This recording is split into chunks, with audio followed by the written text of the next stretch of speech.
Spring in South Korea feels refreshing and full of a happy aura. Everyone loves spring. The flowers are blooming beautifully, and the air is blessed with the fresh scent of flowers. The happiness was also felt by this small family. It was the 7th birthday of a boy named Gangnam, and everyone was having fun. They celebrated Gangnam's birthday in a simple way. They live like a cute and harmonious happy family.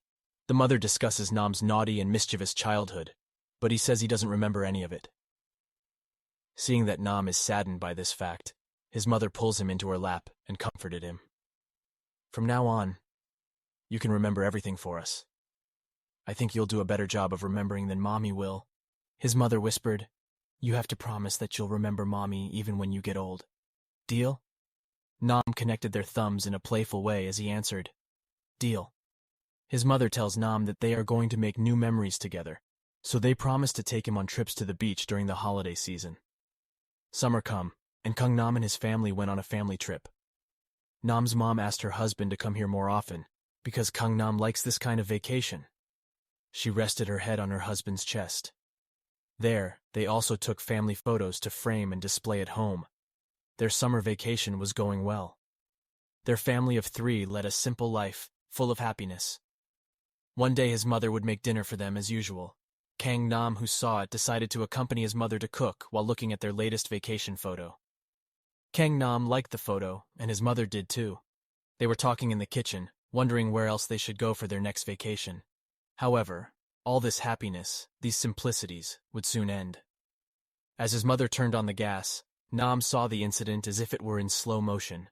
"I wanted to remember everything, to cherish every moment, to spend as much time together as possible. I wanted to be able to see them just a bit longer."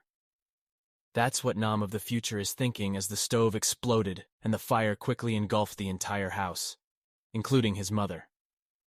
A few hours later, Gangnam was in the hospital with bandages around his face and all over his body. Police officers are investigating the cause of the fire in the apartment. A man who turns out to have saved Gangnam's life answers questions from the police, as Gangnam's parents are reportedly dead. The officer asks him to tell him everything that happened that day. The white-haired man revealed that he was sitting on a bench in the evening when he saw Gangnam with his parents and praised them as a cute family. After some time, when the darkness covered the sky and he was about to go home, he was shocked when he heard an explosion and a burning house. "Oh my God! Isn't that little Nam's apartment?" Hearing people talking about the Gangnam family he met a while ago was the one who has their house on fire, he rushed towards the building to save them.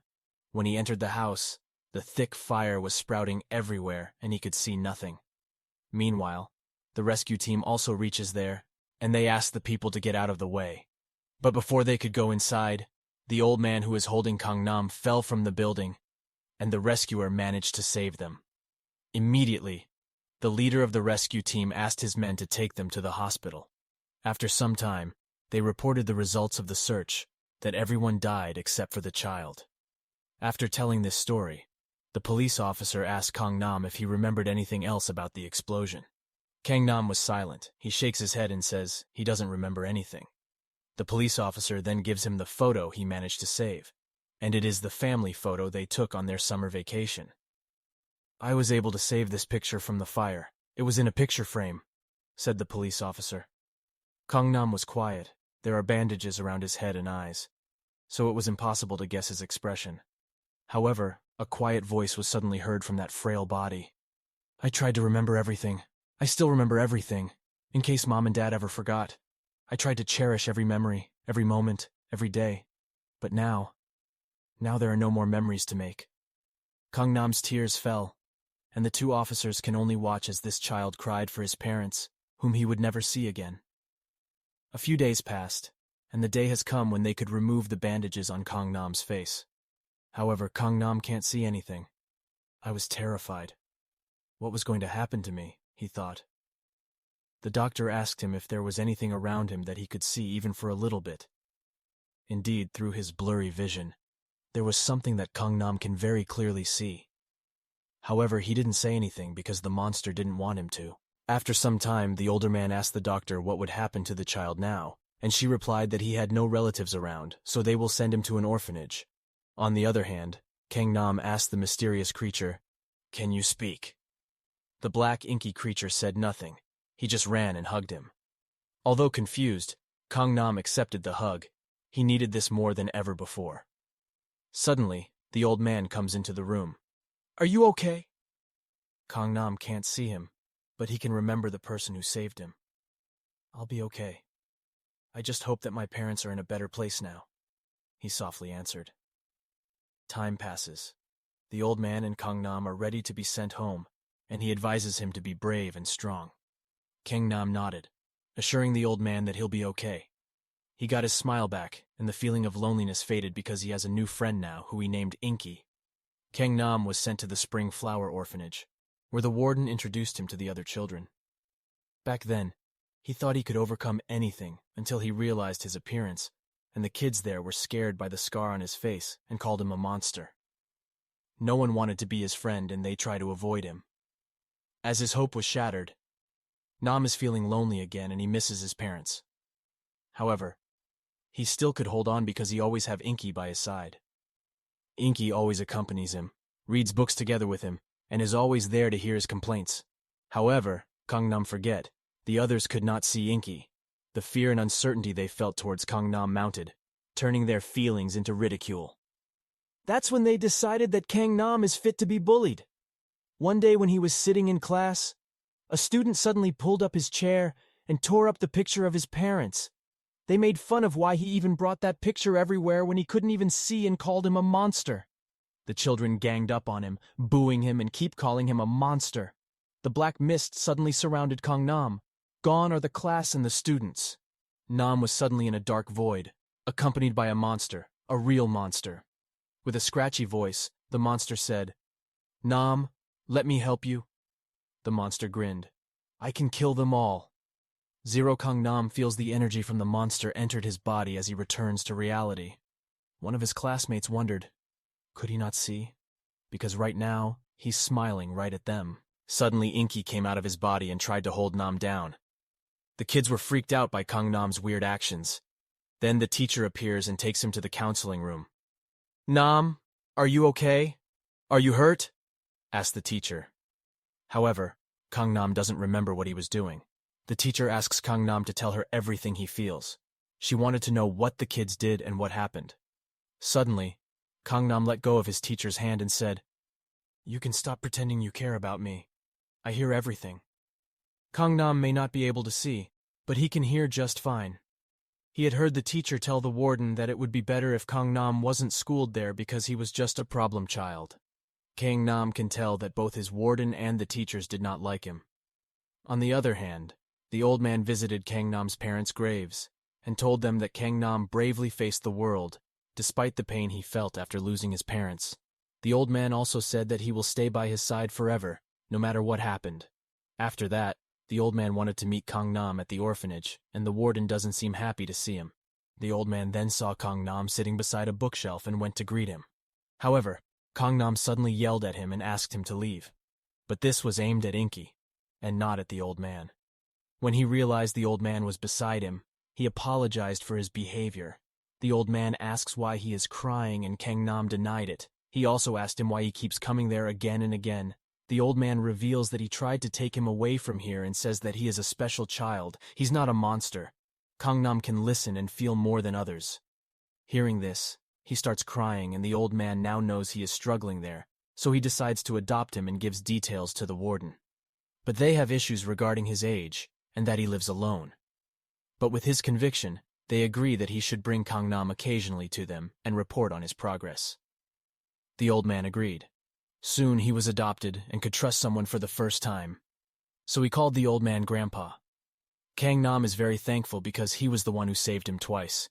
He's accepted to a new school and isn't scared or intimidated anymore, though the situation is the same everywhere he goes. The students again called him a monster, but he no longer cared about it because Grandpa was always his source of strength, and Inky was always by his side. He fought very hard through all the problems, and many years passed peacefully. Gangnam grew up very diligent in his studies, and Inky was the one who always helped him. Inky always reads him questions, and Gangnam solves them when they come back home. One day on their way home, Inky asked him to turn left, which was a different route than usual. He takes Gangnam to a discount snack shop and asks him to buy snacks. But Gangnam refuses, saying he needs to save money. Inky starts crying and says he won't guide him anymore. Because of this, Gangnam relented and ended up buying snacks for Inky. On their way home, suddenly some boys appeared, knocked him to the ground and started beating him. They made fun of his scars, and one of them said, "I would give you up for adoption too if I had a kid like you." Because of this, Gangnam decided to fight back and pushes the bully back. They all jumped on him and started beating him. When they were done beating him, the bullies left him there. Gangnam sat pitifully and asked Inky if his face was okay because he couldn't let Grandpa know about it. Inky replied that Gangnam currently looked very stupid. Inky says he can change him and even make him able to see again. But Gangnam asks him not to tease him, as Inky is only his imagination. He states that he is not his imagination, but he lives inside of his body. Inky said that it is getting harder and harder for Gangnam to live like this, as many people would come to hate him wherever he goes. Gangnam admits that it was hard, but today was hard for him. "Just say the word. Say that you're tired of this, that you can't take it anymore," said Inky ominously. Gangnam was quiet. He didn't expect Inky to change like this. Seeing the seriousness of the situation, he answered, "I can't take it anymore." Suddenly, Inky jumped and entered his body. Black mist wrapped around Gangnam, and he felt that something had changed. On the other hand, Grandpa is waiting for him at home and wondered why Gangnam isn't home yet. He's never this late, so he decided to go out and meet him. On the way, he hears the boys talking about him, that they piss him off and it can't be true that the boy is blind. Grandpa went to them and asked them about Gangnam, and whether what they said is true. All of them ignored the grandpa. One of them even threw a cigarette at him. Annoyed, Grandpa slapped one of them so hard that his hand was imprinted on his face. Not stopping there, Grandpa also slapped the other boys to give them a lesson. The boys started crying and apologized to him for everything. On the other hand, Gangnam was gripped by Inky tightly, and the black blob is getting bigger. Inky said that first, he will change his scar, both his eyes, and then his strength. After that he gets scared, and a lot of pain entered his body. So Inky advises him to have a good rest, and states that he will not remember it later. Gangnam was unconscious, and then when he woke up, he was surprised that he could now see everything so clearly. He then called for Inky, but he was not there. Gangnam called him repeatedly, but he did not answer. Then he saw Grandfather, who was looking for him. Finally, Grandfather managed to find him. He hugs him, saying he's glad he's safe and didn't ask anything about his scar and bring him home. Gangnam tells everything that happened to him, and Grandpa advises him to keep it a secret. Feeling nothing good will come of it, after that incident Gangnam ends up transferring schools. He didn't realize how it had happened, but Inky no longer appears after he regains his sight. Gangnam and Grandpa got a new home for a new start in life, and they both have a peaceful life. Gangnam wanted to see the world after 10 years of being blind. So he spends most of his time in the streets and parks. One day while Gangnam was enjoying the weather, he saw a man talking to himself, angrily screaming about someone who had damaged his car. When he saw Gangnam looking at him, he started yelling at him and asked him to apologize by bowing before him. Meanwhile, a girl shows up there and forbids him to apologize, saying he did nothing wrong, and asks him to leave before she reports him to the police. The guy gets offensive and tries to slap her, but she dodges his attack and kicks him in the face. The guy runs away from there, and the girl asks whether he's okay. Gangnam gives her a bandage for her face when a boy calls him. He asks him what she is doing there and calls her. He takes her inside, and Gangnam is surprised to find out she is an athlete. Today is his first day at school, and he saw a cat following him and staying with him. He starts playing with the cat and forgets about school. And when he realized he's distracted, he is shocked to know that he is late. On the other hand, the teacher welcomes students who are wearing uniforms. Entering the school, the teacher asked a student to come back and add his name to the list of students not wearing the proper uniform. But he leaves, saying that the uniform is suffocating to him. The teacher then asked 2 students to close the gate when Gangnam got there. So he ran at full speed and reached the gate. Before approaching the gate, Jinhak was surprised that he ran there while closing the door. While the other students remained outside the gate and were shocked, he thought he had seen him somewhere and remembered. He was the same person who had spoken to his sister yesterday. After that, it was revealed that Habyul and Gangnam were in the same class, and he was surprised to see that. There the teacher asked him to introduce himself, But he needed clarification because introducing himself is always scary. He flusteredly introduces himself and says that he hopes they will get along, and the situation this time is different. The students greeted him warmly. They asked other questions about his last school and his personality. The teacher asked him to sit next to Honam, who was always sleepy in class. He welcomed him as well, and allowed him to ask when he needed anything, because she will help him. Gangnam thinks he might find new friends. Habyul also shows up, surprised to see him there but happy he got good classmates. Another girl named Kim Jahan introduced him and asked him to be close to each other. While Honam tells him to be careful of Habyul, as he's the strongest personality in their class, he mentions this and starts beating him up, and Gangnam enjoys all of this. After that, Honam helped her with her studies, and after school they offered to go home together, and for the first time, she felt like she was in school. When Habyul and Gangnam got home, they were surprised to see that they lived in the same building and were even neighbors of each other. The next day he saw the cat again, took some cat food for it, and named it Nuru. While another student bringing food for the cat shows up and is surprised to see him there. At lunch, Honam asked her to have lunch together and then went to the snack shop to buy some snacks. He was talking to her when he bumped into another student who insulted him and called him blind. Gangnam helped him pick up his things and was about to contact the boy because of his rude behavior, when Honam put her hand on her mouth and forbade him to say anything to her during lunch. He asks him to stay away from that guy because Hyung has a gang, and they also have someone connected to mafia. The boy sits behind them and makes fun of him and calls him a coward. Gangnam can't stand all of this and gets up and asks why he said that. Something, and asked him to apologize to Hona. The boy angrily got up and punched him, but was surprised when his punch didn't reach him. He tried repeatedly, but every time Gangnam dodged his attack, Honam interrupted them and told them that he is a student transfer and do not know about him. But Hyung punched him badly and knocked him on the ground, by saying he must not disturb them. Suddenly the monster appeared there again and asked, "How does it feel to see someone the way they looked before?" and asks if he hates fighting that much. Then she can leave it to him. While Hyung tried to hit him, but this time he didn't just dodge but hit him back. When he came to his senses, he had no memory of what happened. He lay on the ground. His group members came up to him and asked him about his class and name. They will attack him together. When Jin woke up and asked them all to eat and get out of there and help Honam to get up, Gangnam takes him to the hospital where the doctor asks him about his very bad bruising, but he doesn't tell him anything. After that he asked, why didn't he say that Hyun had hit him?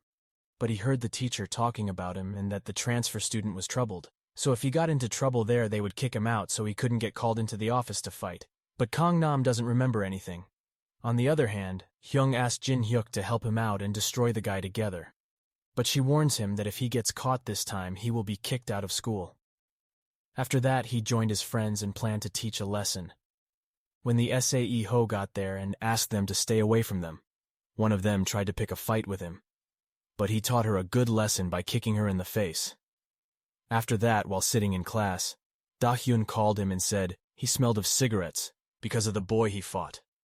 He kept thinking about the person who fed the cat's new room that Gangnam provided. On the way home, he told Habyul about the cat and that it had become his friend. When he entered the house, Grandpa was not there and all the lights were off. She switches on the light and is surprised to see Inky there.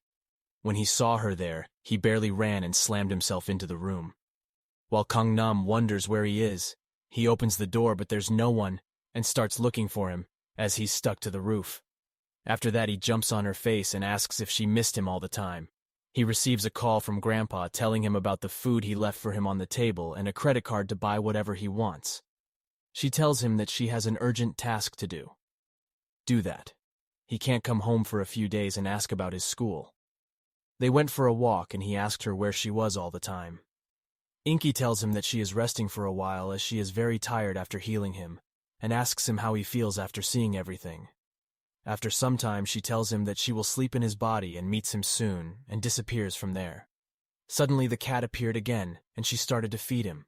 When Da-hyun appeared again and thought that she was the same person from the time when the cat saw her, there she left the food and turned to Da-hyun, while he is surprised to see Gangnam there. They both knew each other from childhood, them in the past when she fed the cats.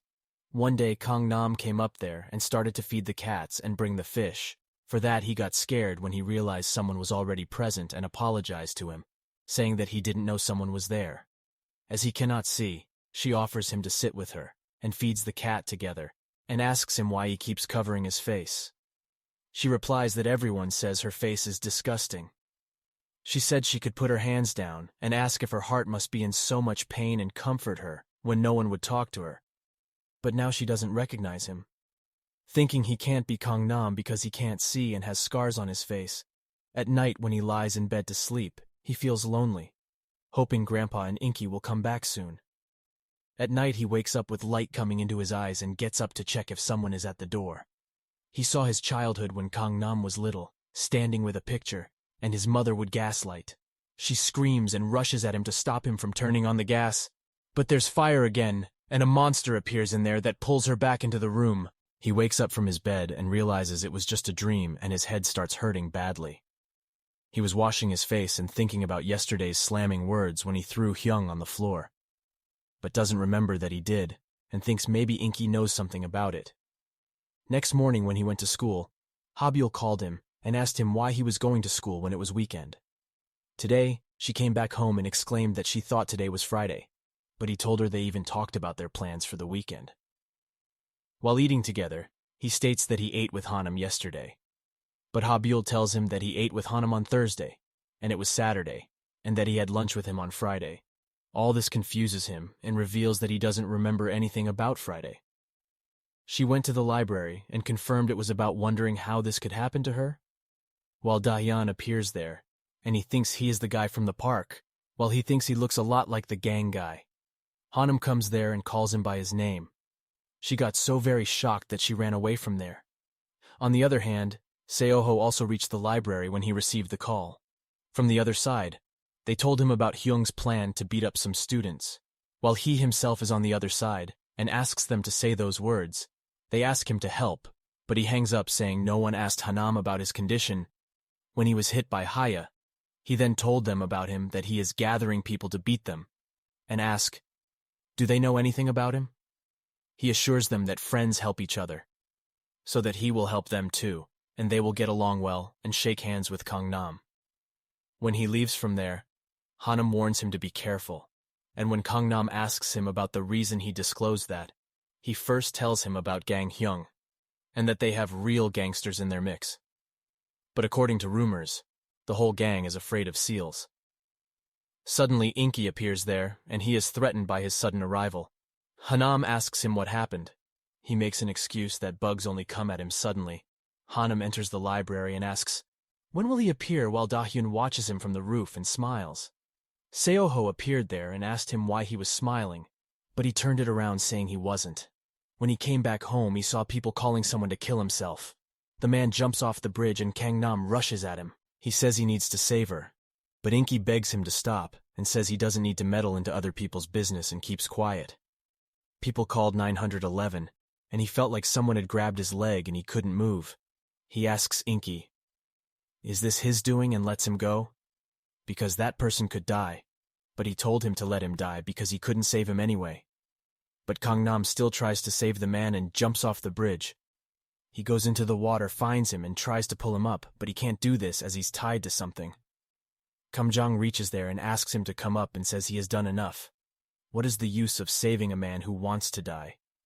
But she didn't listen to him, untied him, and took him out of the water. A monster appears there and says Gangnam is too kind and that he should have killed that guy.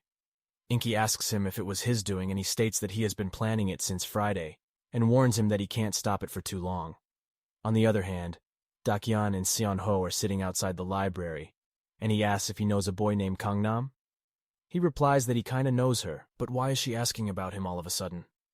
They see an ambulance passing in front of them and wonder if something happened. There the rescue team reached the bridge, and the people there told them about the boy who jumped from there.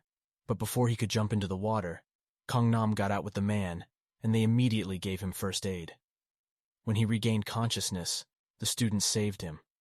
When he revealed that he broke his back, they put him in the ambulance and asked Gangnam to come with them, and they would take him home, after bringing the patient to the hospital. As they were leaving, rescuer asked him if he was hurt anywhere, and he remembered that he had injured his right hand, but it was okay now. He then asked the patient and why he jumped from the bridge, but the man said he never did. He reveals that he was planning to meet someone today, but suddenly someone calls him. Then from behind a monster appears there, grabs him and takes him to the bridge where he jumps from the bridge. But now he doesn't remember anything about what happened to him. Then he thanks Gangnam for saving his life and says he wants to meet his saving parents. But she tells him that her parents died and she lives with her grandfather. Meanwhile, the rescuers try to remember that he saw him before as a child. They drive him home, and then he asks his partner, does he remember that incident 10 years ago? The student earlier reminded him of the kid from that incident. Someone else reveals that in that incident, someone killed the whole family and did arson, and after the murder, the culprit disappeared from there. After that, the child cannot remember the culprit because of a trauma called amnesia. Grandfather, on the other hand, meets someone and gives him Gangnam's document and tells him that it has been 10 years, and the man states that there is a possibility that it has been hiding in the child's body all this time. Moreover, it would be dangerous to go. It was because he had seen what kind of existence it was. Grandfather asks him if there is any method to get rid of it, and he states that there is nothing else but to kill him, just like that time 10 years ago. When Gangnam got home, he realized that he forgot his keys somewhere. Habyul appears there, returning from library and looking tired, when she tells him about the key. She took him home and gave him a towel to dry himself with his brother's clothes to wear. He showers there, thinking about Kkamjang's reaction, and says he will ask when they will meet next. Suddenly, he noticed his body and wondered, did it always look like this? When he put on clothes, their Jin Hayek was very loose on him. Suddenly, Inky appears there and brings the key to him. At the same time, she was afraid to look at him. Suddenly, when someone opens the door and collides with her, he runs to punch her, and they both fall on the ground. On the other hand, Seho was sleeping in the library, and when he woke up, he saw all the students staring at him. He looked for Dayun, who was still studying there, and planned to stay until the place closed. Suddenly, he received a call, and the boy asked him to go to the hospital immediately because all the Hyungs were there, and it was related to the transfer students. He immediately goes to the hospital, and a boy who is present there shows him everyone's condition and says the transfer student has beaten them all. She asked about what happened. When she heard he was gathering people with money, and she replied that she would tell him. All that happened was Friday. Gangnam was going home with his friends when he was waiting for him with his gang, and they went their separate ways. After some time, they saw him alone and started to follow him, but he went to a back alley. When they got there, he hid his face, and they thought he was crying, but he was happy and couldn't wait to beat them all. After 3 people attacked him, but he won them all in just 1 strike. Others jumped at him to attack, but he was so fast and strong that he dodged all their attacks and overpowered them all. Hyung gets really scared seeing his face because he smiles and likes to fight. Now the boy tells Seoho that the transfer student is very scary. While he thought he was being played by his hands, he remembers the last time when Gangnam beat Hayam. He realized that he smiled, and in a blink of an eye, he realized he saw for a moment that there were dark humans, and he never thought he would come across them like this. On the other hand, a man tells a professor that an older man wants to meet him, but he asks him to say he is out, but he says he used to work with him. Meanwhile, when Gangnam goes to sleep, the goat appears again. This time he grabs her with his hands so she won't disappear, and he asks her how she feels hugging Habyul. She asks if he'll disappear again, and he replies that he's still tired, so he can disappear again. Gangnam asked him to always come back, because he wanted him and Grandpa to always be by his side. Kkamjang asked, did he really like Grandpa? On the other hand, Grandfather meets Professor Jang Ji-woon and tells the receptionist that he worked with him 10 years ago. She waits for him and watches through the window as some people load cargo and remembers something related 10 years ago. He also works as a smuggler for Professor Jang Ji-woon and wants to live his life for the sake of others. Because he has no family, so he meets the professor and decides to help him till the end. Now the receptionist tells him that the professor is waiting for him in his lab, in room 306. So she goes to his office. When she enters the office, she asks him about the boxes outside and that he hauled them 10 years ago and yells at her, because he promised to stop them after the incident happened 10 years ago. The professor tells him that 10 years have passed and there is no proof, but Grandfather takes it from his shirt and says someone died because of their project. Professor states he can't give up research as many people are looking forward to it. Moreover, if they were alive, they would be able to make more progress in their studies. But they did not know that they were going. He threw a tantrum and then kicked the bucket. Grandfather was angry about this punch. He fell to the ground and said he was ashamed of himself. For believing him, he needed to uncover everything, even though it was too late. But the professor asked him not to do anything. There was no need, as there was no evidence left, and it was just an accident. When he left the professor's office, thought Grandpa knew everything. So there was enough reason to kill him. The next morning, Inky asks Gangnam to give him some food. But there's nothing in the fridge, so they decide to go to the supermarket to buy something at the market. He teases her a lot and believes in expensive things, while Gangnam tries to stop him. When they return home, she sees Habyul on the way and she asks if she bought things for her grandfather, and he replies that she bought them only for him, as she has been away for a few days. She opened her bag to check what she had bought and was surprised to see that she was only having ramen and broccoli for dinner. After some time, when she was cooking her dinner, she knocked on his door and asked him to come to her house and have dinner with them. His parents greet him warmly while Jin comes there, and Habyul asks, is she his girlfriend? And when she yelled at him, he apologized, saying he didn't know. They were still in the flirting stage. After that, he had dinner with them in a happy mood. Jin asked her if she had seen her clothes, as he was sure she had washed them but couldn't find them anywhere. They are both shocked to know this, as they actually forgot to return it, as she is so confused, while her mother asks if she has a boyfriend. If not, then think about their daughter while feeling very embarrassed and asking them to have dinner quietly. But Gangnam is enjoying all of this, with a happy family. Suddenly he remembers his family and all the memories come back in his mind, and the monster appears there again and tells him that his parents were killed, while Inky appears there and tells him to forget this like that. Something that never happened.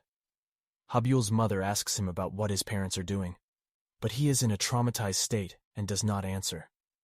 Habyul called him and asked about what happened, but he did not answer. When she touches his shoulder, she gets scared and moves back, and her face fills with tears. They were shocked to see him, but soon they changed the subject and neither of them asked anything about his condition. He soon became normal, but Habyul noticed that her tears fell on the table. After dinner, they both stand on the balcony, chatting, and she apologizes to him for her parents. When he looked up at the sky, he asked if something had happened back then when they were having dinner. He replied that he had just suddenly had a bout of nostalgia. She tells him that her parents died when she was young and barely remembers their faces now. But today, when he saw his family, he remembered them. She then comforts him and asks him to eat together often from now on, as neighbors or family. On the other hand, Professor Park asks a man about Director Park, and he reveals that he has been hospitalized because of a broken back. He gives him some documents and asks them to be signed by Park. When she visited him and asked him if he knew anything about the older man's sudden visit, but he replied that he too was hearing about this for the first time, and it had been a long time since he had last seen her. When he left his office, he thought that most likely the two of them would try to save the child that time out of compassion, and the second wanted to make him a rat. But he thought they were both wrong, because he was just a monster, and he was going to kill him.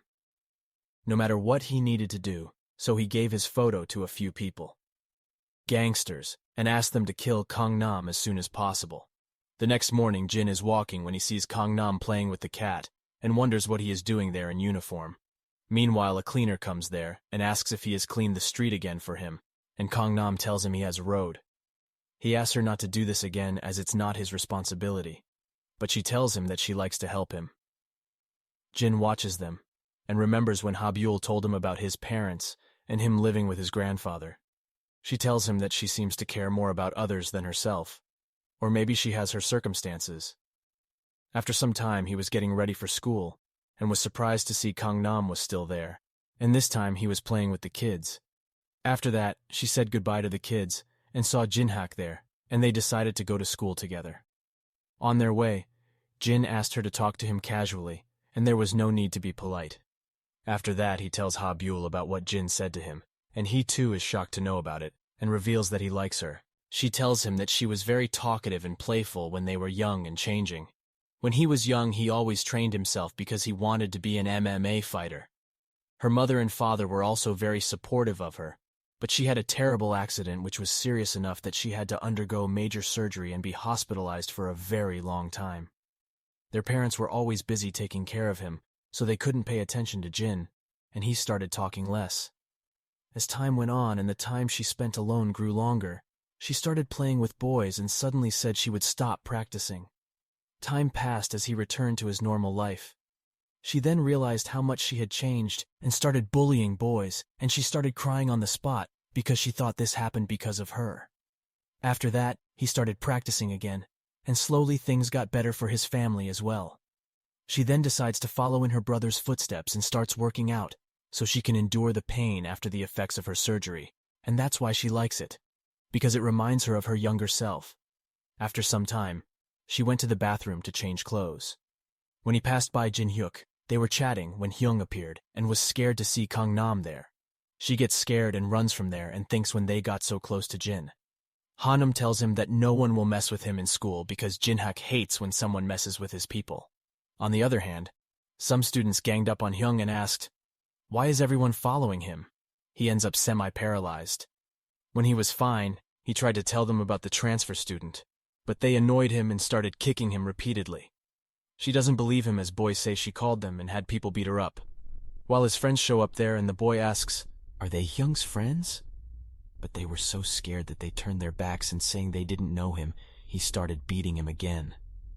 Meanwhile, Jin comes there and kicks him in the face and he falls down. From a distance in class, "Who is he, and why is he beating up the boss?" Jin replied that he was Hyung's friend. He wakes up and tries to attack her again, but this time Jin Hyuk not only dodged his attack, but held his hand tightly and fell to the ground.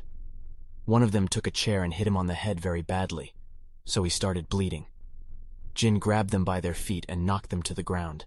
He holds them from their faces and says, "If they pull one more time, then he will kill them."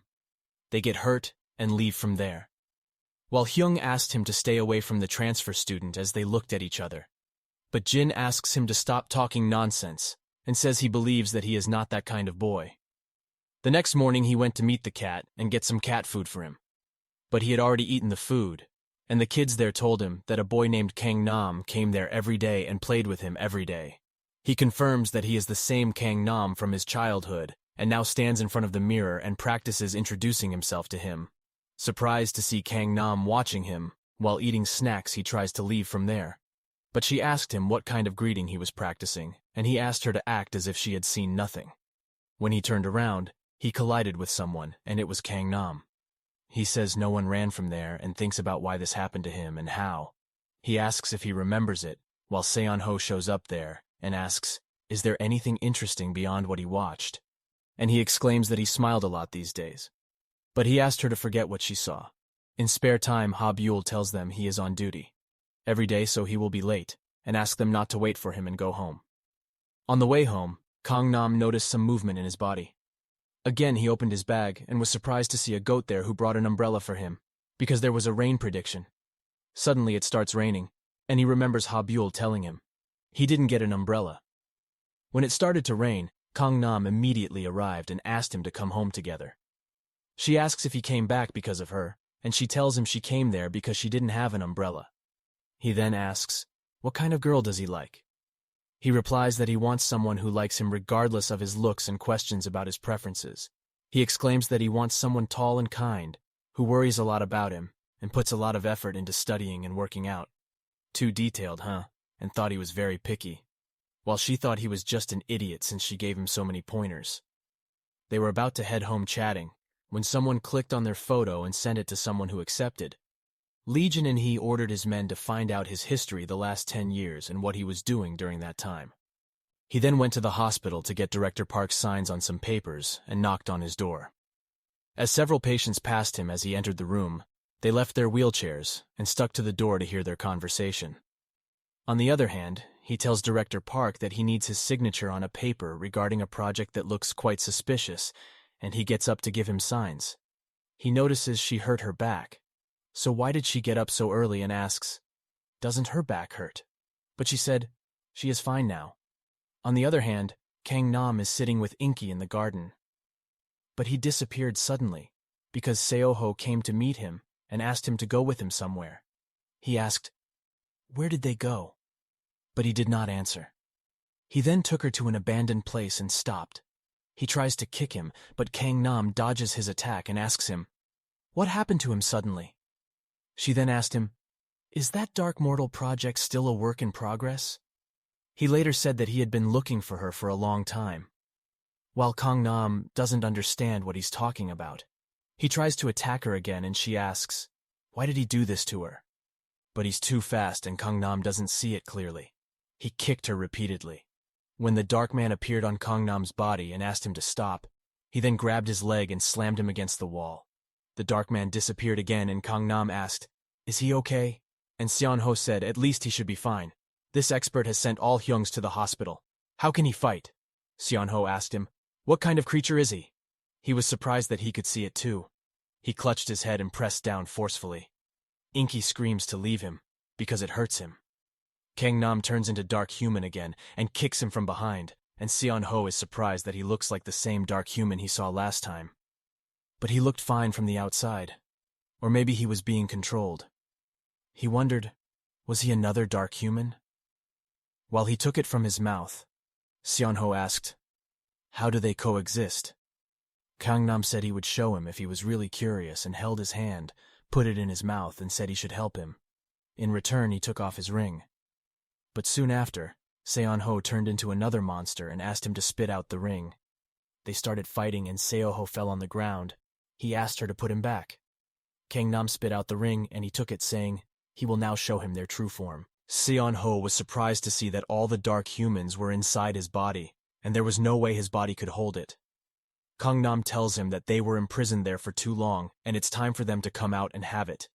He would take revenge and ask her to tear everything up with her hands, like she did in the past. Seon-ho tries to fight back and pulls his hands back, but Gangnam forbids him to do so and says he might have them, but there are hundreds of them. While Inky shows up there and tries to erase his memory again, while the Dark Man begs him not to, because the kid needs to know by now too. He also said he could feel her weakening because he made a mistake by caring for her. While Seon-ho returned to his human form and wondered, when did he wear the ring? He then realized that Inky was helping him. He asked him to help Gangnam, so he lifted him on his shoulders and carried him home. When they got home, he asked Inky, why didn't he know anything? Silence for a moment. Then she said she would tell him everything. But in return, she needs his help. She reveals that the Dark Human with green eyes she met is the one she can't control and asks him to take care of her until she can really endure him. In return, she will tell him everything about his identity and the Dark Mortal project. He thinks the boy looks like Seon-ho, but it can't be him because he died 10 years ago. Inky tells him that Gangnam won't remember anything since he erased his memory years ago. His teacher called Grandpa and gave him a picture of his family that had been torn up by other kids, and he tried to put it back, because he thought it was precious to him. He was sure it was right to keep it after he erased his memory, so that he wouldn't be eaten by it. She lost her memories regarding the past and about her own brother's memories. Gangjio 10 years ago. It was spring 22nd, and he called his mom and asked about Gangnam and what he wanted for his birthday. He replied that he just wanted to be with his older brother. One day, he looked worried on the phone, and she asked him not to push himself and let him know if he was having a hard time. But he said he was fine. Her doctor is also present here, and she advises him to tell his family about his illness, that he has less than a year to live, but he says he still has time and wants them to be happy. While he was out with them, he was sitting in the rain one day when Director Park came up to him and said he knew someone who could help him and gave him his business card. After taking some time to think about it, he called the number. After a few days, they went on a family trip having fun with each other and took a family photo there. One day he told his parents that he had an urgent task, so he couldn't come there for a while. He was working as an assistant professor, which would give him some benefits. After a few days, Professor Jang holds a press conference and shows the world his new experiment of dark humans and proclaims that objects will enter their bodies and be enslaved until their death. He shows them that with his help they can safely use dark humans as long as they have them. At that time they were testing, the sick and disabled grandfather and Legion were also doing their work. When Jin's gang appeared there and asked them for directions, Grandfather gave directions and he then bought drinks to quench their thirst. On the other side, Director Park's side appreciates Professor for his presentation and says the guys saw the result and drooled like a pack of dogs. He experimented on weak children, and after injecting body samples, the subjects turned black and the dark humans were finished. He had created hundreds of dark humans up to that point and revealed that one could acquire extraordinary physical abilities, or in some cases unusually fast regenerative abilities. But he has a special ability that is yet to be discovered, and will need to run more tests for a more accurate assessment. After that, Jin came to meet him, and he told him that he couldn't reveal the experiment to the world, and they would start it in a week. When Seoho is brought there for another experiment, he is ready for investigation. The professor is talking to him over the loudspeaker and tells him that black gas will come out of the vessel in front of him, enter his lungs, spread all over his body, and give him a ring to wear. When he couldn't take it anymore, they started the experiment, and suddenly a large amount of gas was emitted from the container in front of him. He states that the gases produced from burning dark humans enter the body and the life within it. He tries to free himself every time. When he becomes vulnerable, it awakens the darkness within him and turns him into mortal darkness. The experiment is over, and the professor is surprised that he seems fine and nothing happened to him. Then he was surprised to see Seon-ho, but he told him he was his son and took him with him because his wife was out. When he left, the professor thought he had completely recovered since the dark mortal removed the ailments in his body, which meant the dark mortal that was in his body would probably dissipate or die. For the second try, and when she was fine, he took her for the next try, and her body gradually changed. He hit his 21st try and was absolutely fine. It had also been a month since he had arrived there, and by that time grandfather and Jin's gang had become best friends.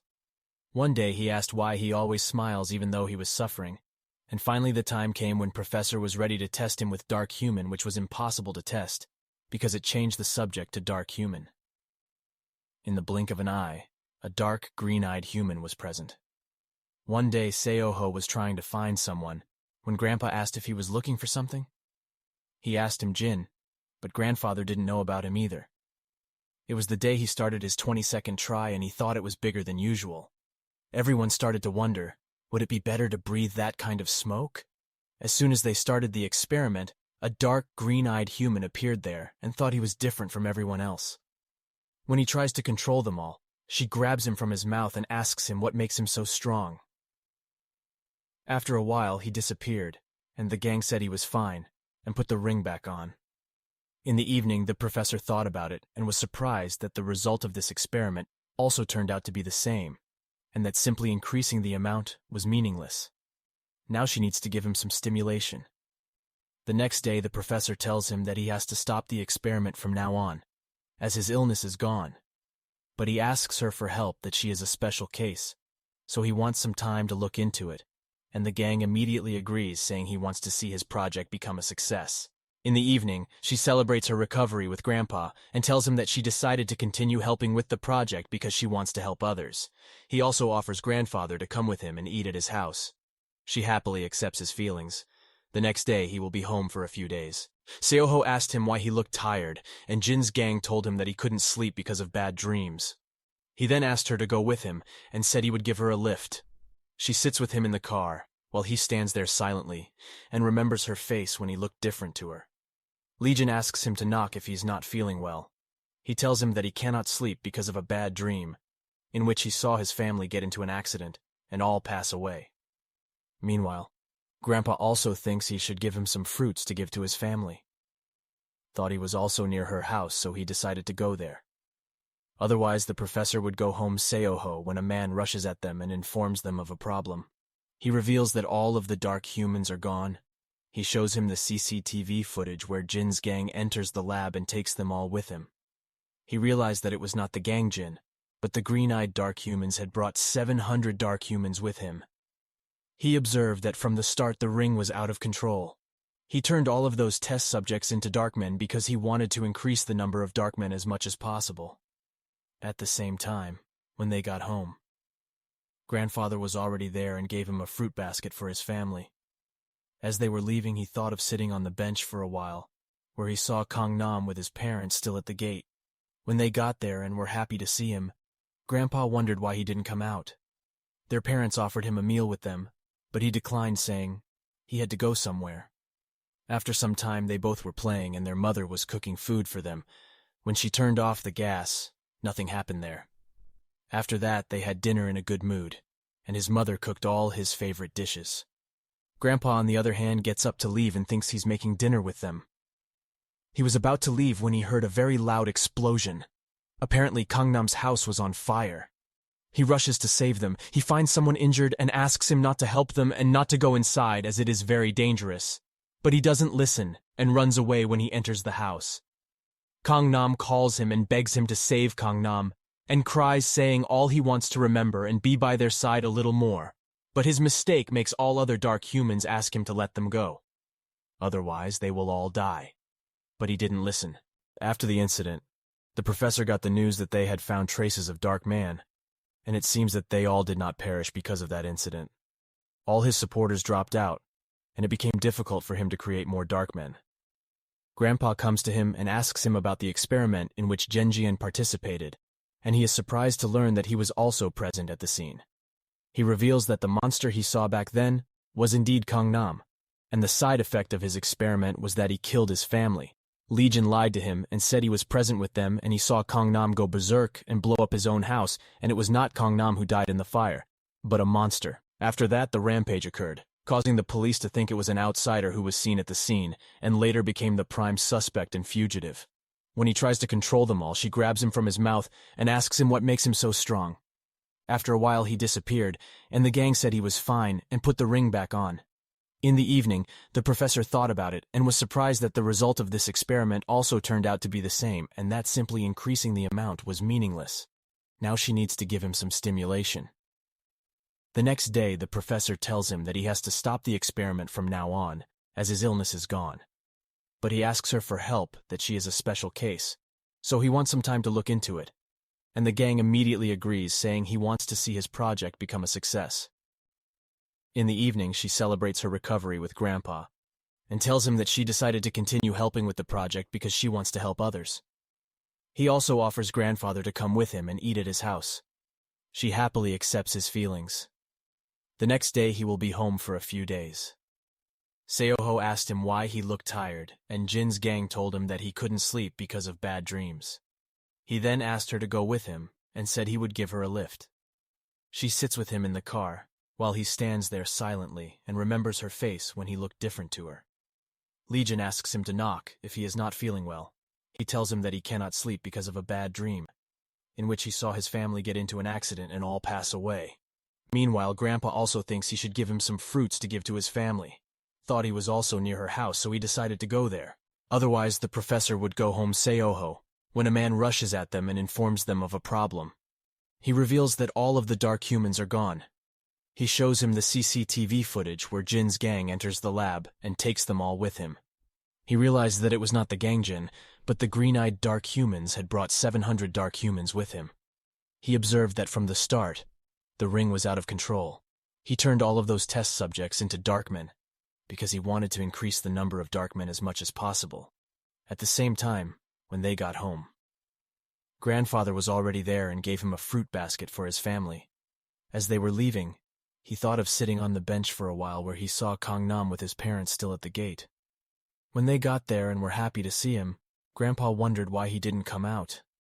Their parents offered him a meal with them, but he declined, saying he had to go somewhere. After some time, they both were playing and their mother was cooking food for them.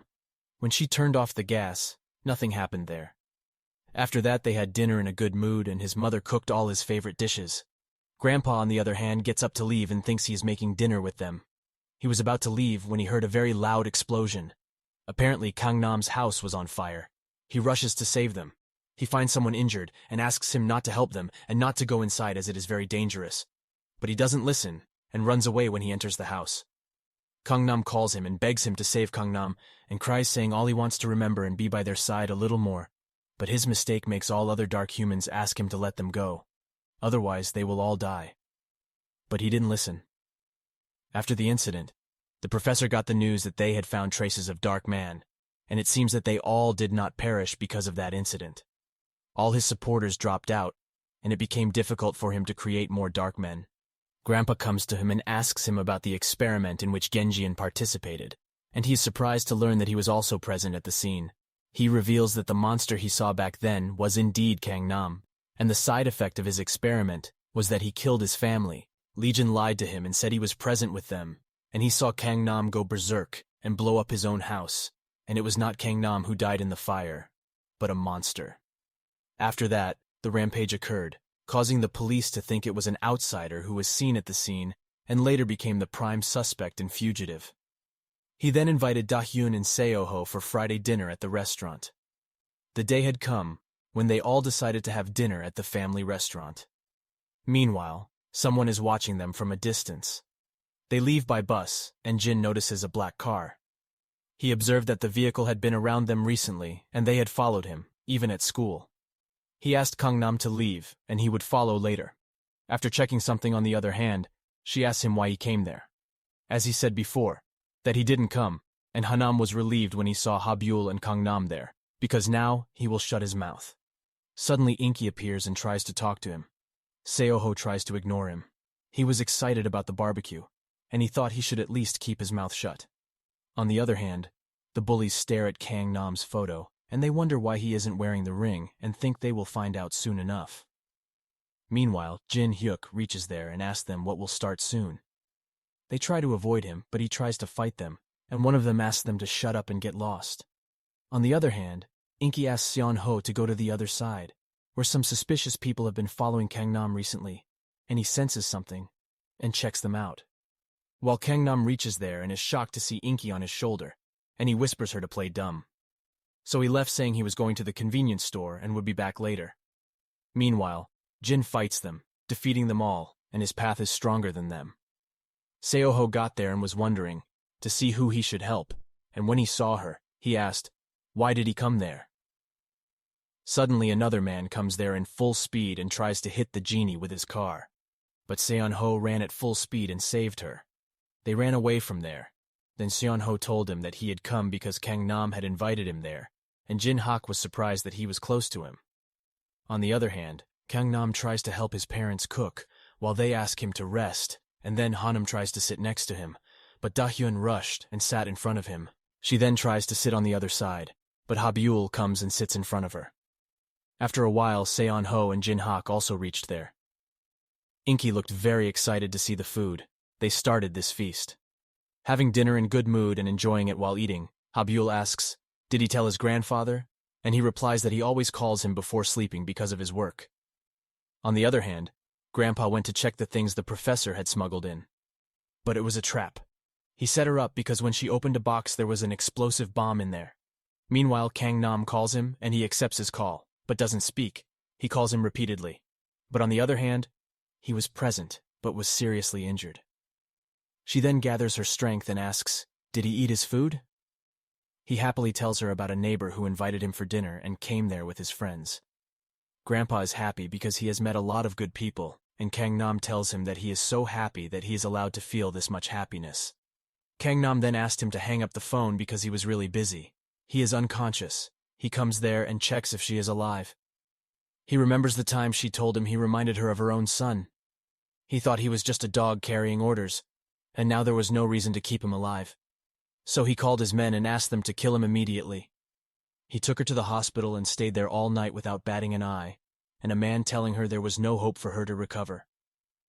Suddenly one of his men appeared there and shouted very loudly.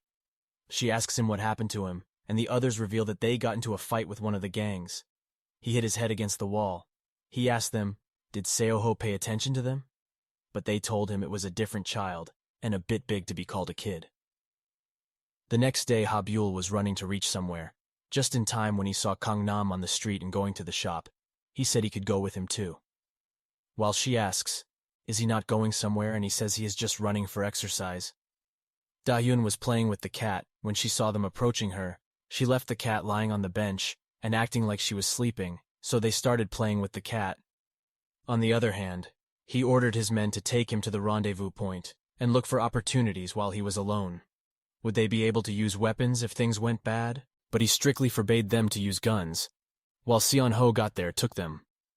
One of them gets out of the car saying he has been hunting them for the last 10 years and asks them if the man on the phone is their boss. They try to get out of the car, but he is so fast that they cannot escape.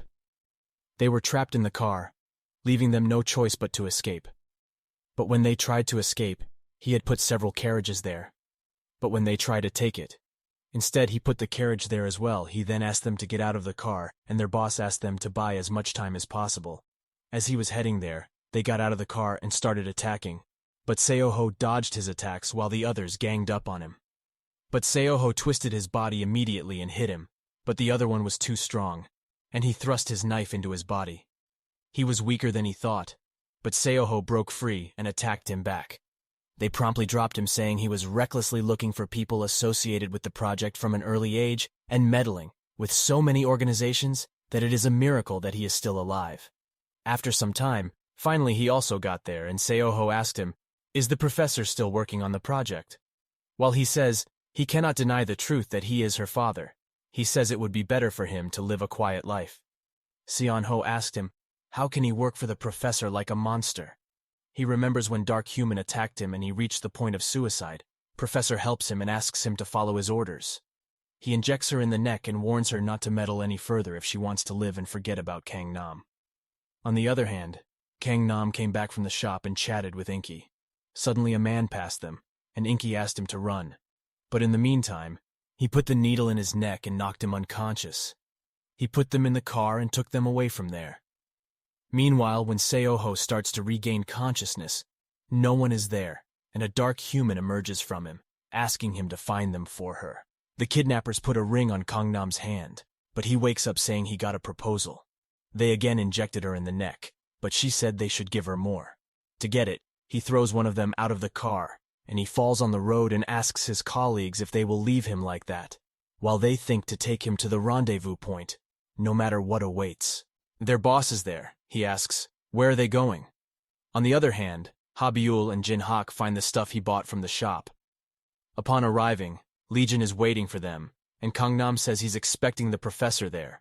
But as he noticed, he wasn't Gangnam, but a dark mortal present inside of him. She asks him what happened to the other people in the car. She turns into green-eyed human and asks if he is planning to kill her with this cute plan. He says he can suppress him because he is just a bunch of dark humans who haven't awakened yet. Suddenly Gangnam moved at high speed, grabbed him by the neck and tried to pull the collar. He fell on the ground and said he was excited, thinking he might become stronger than the others. But he was the same as them. He tried to get up and noticed a car in the distance. He wondered who it was, as no one was there, but he thought of focusing on what was in front of him. She wakes up and tries to fight him again, while Gangnam makes fun of him by saying he has hidden something up his sleeve. This time he ganged up on her and pushed her back with full force, causing her to fall to the ground. He said, "Trap!" He pulled the chain and dropped it somewhere underground. She then tells him that the site is her grave. She can't climb the wall because it's so slippery, while the poison that was there would soon destroy it, regardless of his regeneration speed and the number of dark men he had. On the other hand, a man is near grandfather.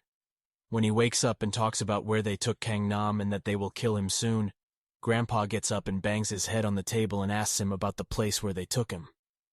Legion returned to his car. When he saw someone there and pulled out his gun to check it out, he turned around in surprise. There, who has removed his ring and is now controlled by the dark man. He shot her with his gun and the bullet hit him in the face, but he immediately healed his wounds and headed towards her. He let go of her hand and stabbed her sharp nails in his stomach. But he had put on an iron-plated vest. He then takes out the injection, stabs Seoho in neck and says there are many ways to go beyond Darkman and will shoot him in the head. When he was unconscious, suddenly a car stopped near them, and grandfather appeared from the car and asked him about Gangnam. He told him about the monsters created by the professor's experiment, so he took care of Gangnam before he turned into a beast. While some other dark men reach there and try to get him out of jail, but he says he is dead. In a state of shock, when he jumped out of the cell and said he had fast regeneration speed in his imagination. Moreover, he could turn people into puppets, which could be his eyes and ears. On the other hand, Jin asked Hyung about Gangnam, but she says she doesn't know about him, and he is not a normal person, but a monster. She takes him to the hospital to show him his injured friends, but the ward was empty, and the man stood there going to the window. They asked him about the boy there. He replied that they had all left. Meanwhile, Legion tells Grandpa that he shouldn't have come there, and that Gangnam is a monster, but he appears there punching him and saying he is the monster. He always finds consistent solace from his disgust. He takes her to the car and pushes the button. A very large bomb explosion occurred. He was going to finish her no matter what. He pointed the gun at her and shot her. But he says he just killed one of them, and 700 more dark humans are in his body. Legion said he would still die because he would burn to death, trapped in that body. But Gangnam says his body will change after all the dark humans wake up. He reveals that Gangnam suppressed Kami by sealing his brother's memories, so he will escape from his body by awakening his memories.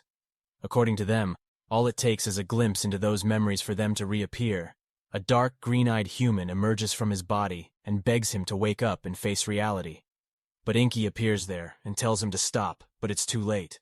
Back to his past, when he first saw the Legion and left their home. After a while after that, while they were having dinner, he entered their house with a knife. He attacks them, but his father grabs his hand and kills him in front of them. Jin tries to stop him, but he reveals that the professor has no intention of keeping him alive, and he thought of getting rid of his family once he found out he was special, and thought of him as a guinea pig from the start. She stabs him in the neck with an injection and asks him to keep quiet till he gets rid of the others, as the professor wants to experiment on the dark man inside him. After that, he took out a gas pipe and was about to kill Gangnam. He then asked Gangnam to cover his eyes. She starts fighting him and falls on the ground. Suddenly a large number of dark humans started appearing from his body, and he was shocked, because it was different from what the professor had told him. He fires a bullet from the gun which sets the house on fire, and in the meantime Gangnam gains consciousness and rushes over. His memory now returns. At that time the dark green-eyed human says he could kill them all for him, but he replies he can't let Gangnam die and doesn't want revenge for his sake. She tells him that she has a special ability to control all dark humans, but it is not limitless. Now the tidal wave of memories took him in great pain, and he started to cry. With the burden of his memory, Grandpa comes to him and asks him to get out of there. But he shouted at Legion, for it was he who killed his whole family. He was the one who turned Seoho's mother into a dark human, and Prof did this long before they realized. Grandfather thought his family died in an accident, but it was all just a ruse to kill his family and turn him into Darkman. He tricked him and used him just like how he got close to Gangnam. But he said it had been 20 years since his family died, and there was no way he would know about them. But he reveals that he knows it by the endless darkness. Fauna's whisper, she also points out that the dark human the professor planted inside of her is basically her son. At that time, he thought everything would change if he did not give in to fear. He fell into despair and killed himself in the fire. Professor gets notification of his death on his cell phone. Dark green-eyed human tries to brainwash him by saying his parents died because of the project, and his brother lived all this time in pain because of his mistake. Inky tries to say something, but he holds himself back. He tells Gangnam that he will kill them all for him and take revenge. But Granny tries to wake him up and ask him to come to his senses, but he turns into Dark Man. He tries to remember about his friends and close friends. He reveals that one of his dark humans had entered his body, which is why he survived the explosion, as they helped him heal his wound right away. But it seemed the dark human inside his body had died this time, as he couldn't feel anything. So he would stab her in the stomach with a hand. When he got up and asked him to stop, at that moment he realized that he was not a goat, but his older brother Gangnam. But suddenly a dark man appeared from behind and tore him to pieces. They surround them from all around, and after a while Gangnam regains consciousness and uses his strength to throw them out. The green-eyed dark human was taken aback, seeing how she appeared in his mind. While Gangnam feels no fear from him, Darkman observes that he is in a different league than Gangnam because he can control Darkman with his mental powers. But Gangnam has no weakness, and completely obedient. He took out some dark humans and they caught him on their body and put him back in his body. He felt like he was in a dream and didn't feel any sense of reality. Grandpa started to bleed and was short of breath, before fainting. He smiled at her after saying his last words. Grandfather breathed what seemed to be his last breath, but she neither cried nor smiled. He is someone new. Just like Ganjin and Gangnam, he is also a victim like them, and he wonders what he felt when he raised him for the past 10 years. Also what kind of thoughts Jin's gang had when he watched over him for the past 10 years and thought he should be sad. Now, as all is lost. But he could not shed a tear. The next morning, the teacher entered the classroom and asked about Gangnam and asked the students if someone could contact him. On the other hand, Seon-ho was also absent. All the students are talking about the fire, and the rescuers are still trying to put it out. Jin asked Ha-byul and his friends, "Is he not back yet?" They were all worried about him, as he was not home though, after a day had passed. Rescuers finally got the fire under control, but one of them got word from the other team that they had encountered something strange. He reveals that it seems like a lot of people are entangled with each other. The night before, Gangnam put black smoke everywhere, and Seon-ho couldn't see anything. He enters the space created by him, and is shocked to know that he succeeded. The green-eyed man begs him to let her go, and that she doesn't have to make such sacrifices. Gangnam tells him that all dark humans want to die because they are tired. Only those who want revenge are left, including Seoho, who asked him to tell him everything about the professor. While he reaches the Legion's secret hideout, and it looks like he is trying to investigate something. But all the files were deleted, so they don't know what it was he left his men. They're saying he is going for an important announcement. He advises them to call him if they find anything, and then he announces that he will continue the Black Man project. Dark green-eyed man tells everything about his past, and Gangnam struggles all his life. He tries to stay positive, but he should take revenge. Suddenly the smoke cleared, and they came out of the room. He thought that the professor really wanted to make monsters. A few days passed, but Gangnam didn't come back to school, and Ha-byul asked Yoho, "Does he know anything about him?" But he says he knows nothing. She then went to meet him and asked him, why didn't he come to school? But he said he would find everyone associated with the project and make them pay someday. A project supporter was talking to the professor on the phone, and they were talking about donations and stuff. Gangnam shows up there. He snatches his phone while Seon-ho lets his guard down, and Gangnam turns into a dark man and stabs him in the shoulder. Gangnam knows that he has another life left, and this wound will heal quickly, so he stabs his hand. On the other hand, she asks him to give her all names related to the project, or else she will make her life very miserable. After he gave them all the information regarding the green-eyed man, the dark man begged him to shut his mouth and let the project go ahead. They ended all supporters because they would go underground if there was even the slightest problem. After that, he worked like a machine without feelings and emotions and focused on finding investors, while others went about their lives. A year goes by and everyone grows in their way, and he gets news about an investor in the gym. 2 boys fighting on the wrestling field, and one is Jin Hyuk. Now that he's started fighting professionally, when Gangnam enters the room, a coach asks him to put the gloves in the right place. But she threw him on the floor. He got angry at her and asked her name. They all thought he was just a trainee. But Jin came in between and told him that he had entered the academy. She mistakenly then asks him what he does all the time, and they all worry about him.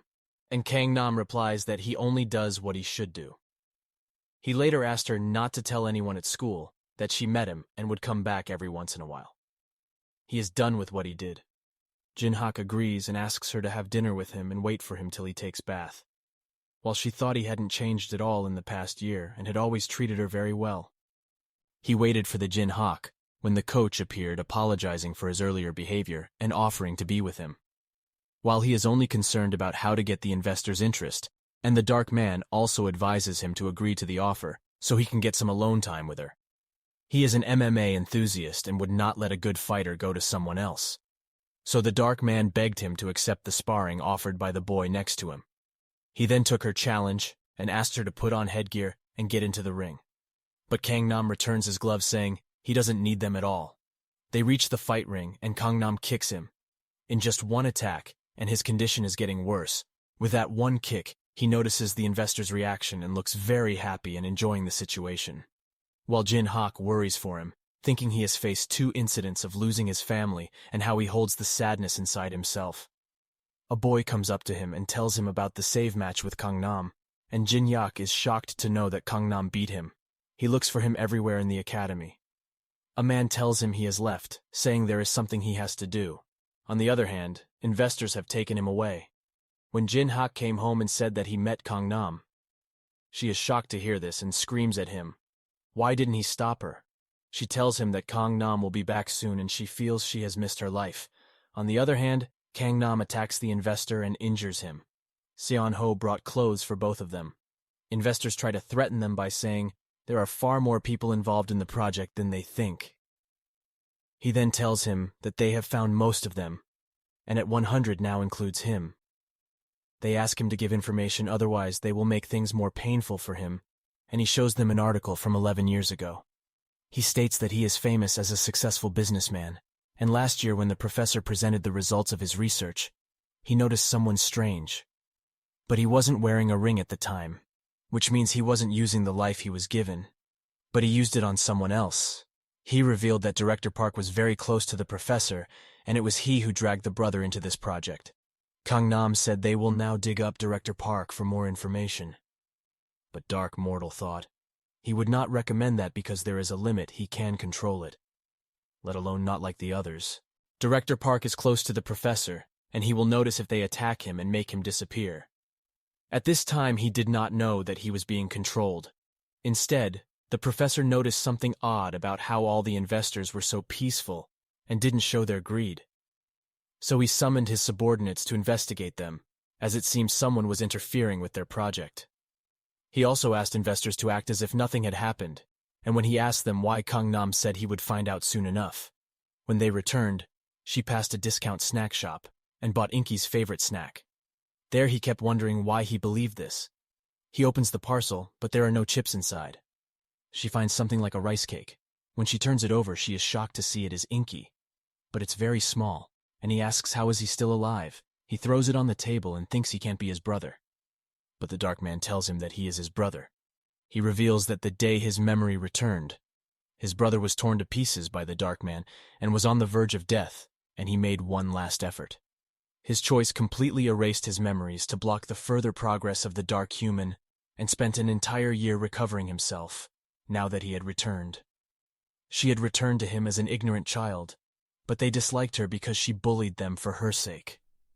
Even now, they just want to tear him to pieces again. But Gangnam says this won't happen because he will protect her. Seoho, on the other hand, is confused as to whether they should trust Green Eyes, and in a year he can get to the roots of something they can't even come close to at the moment.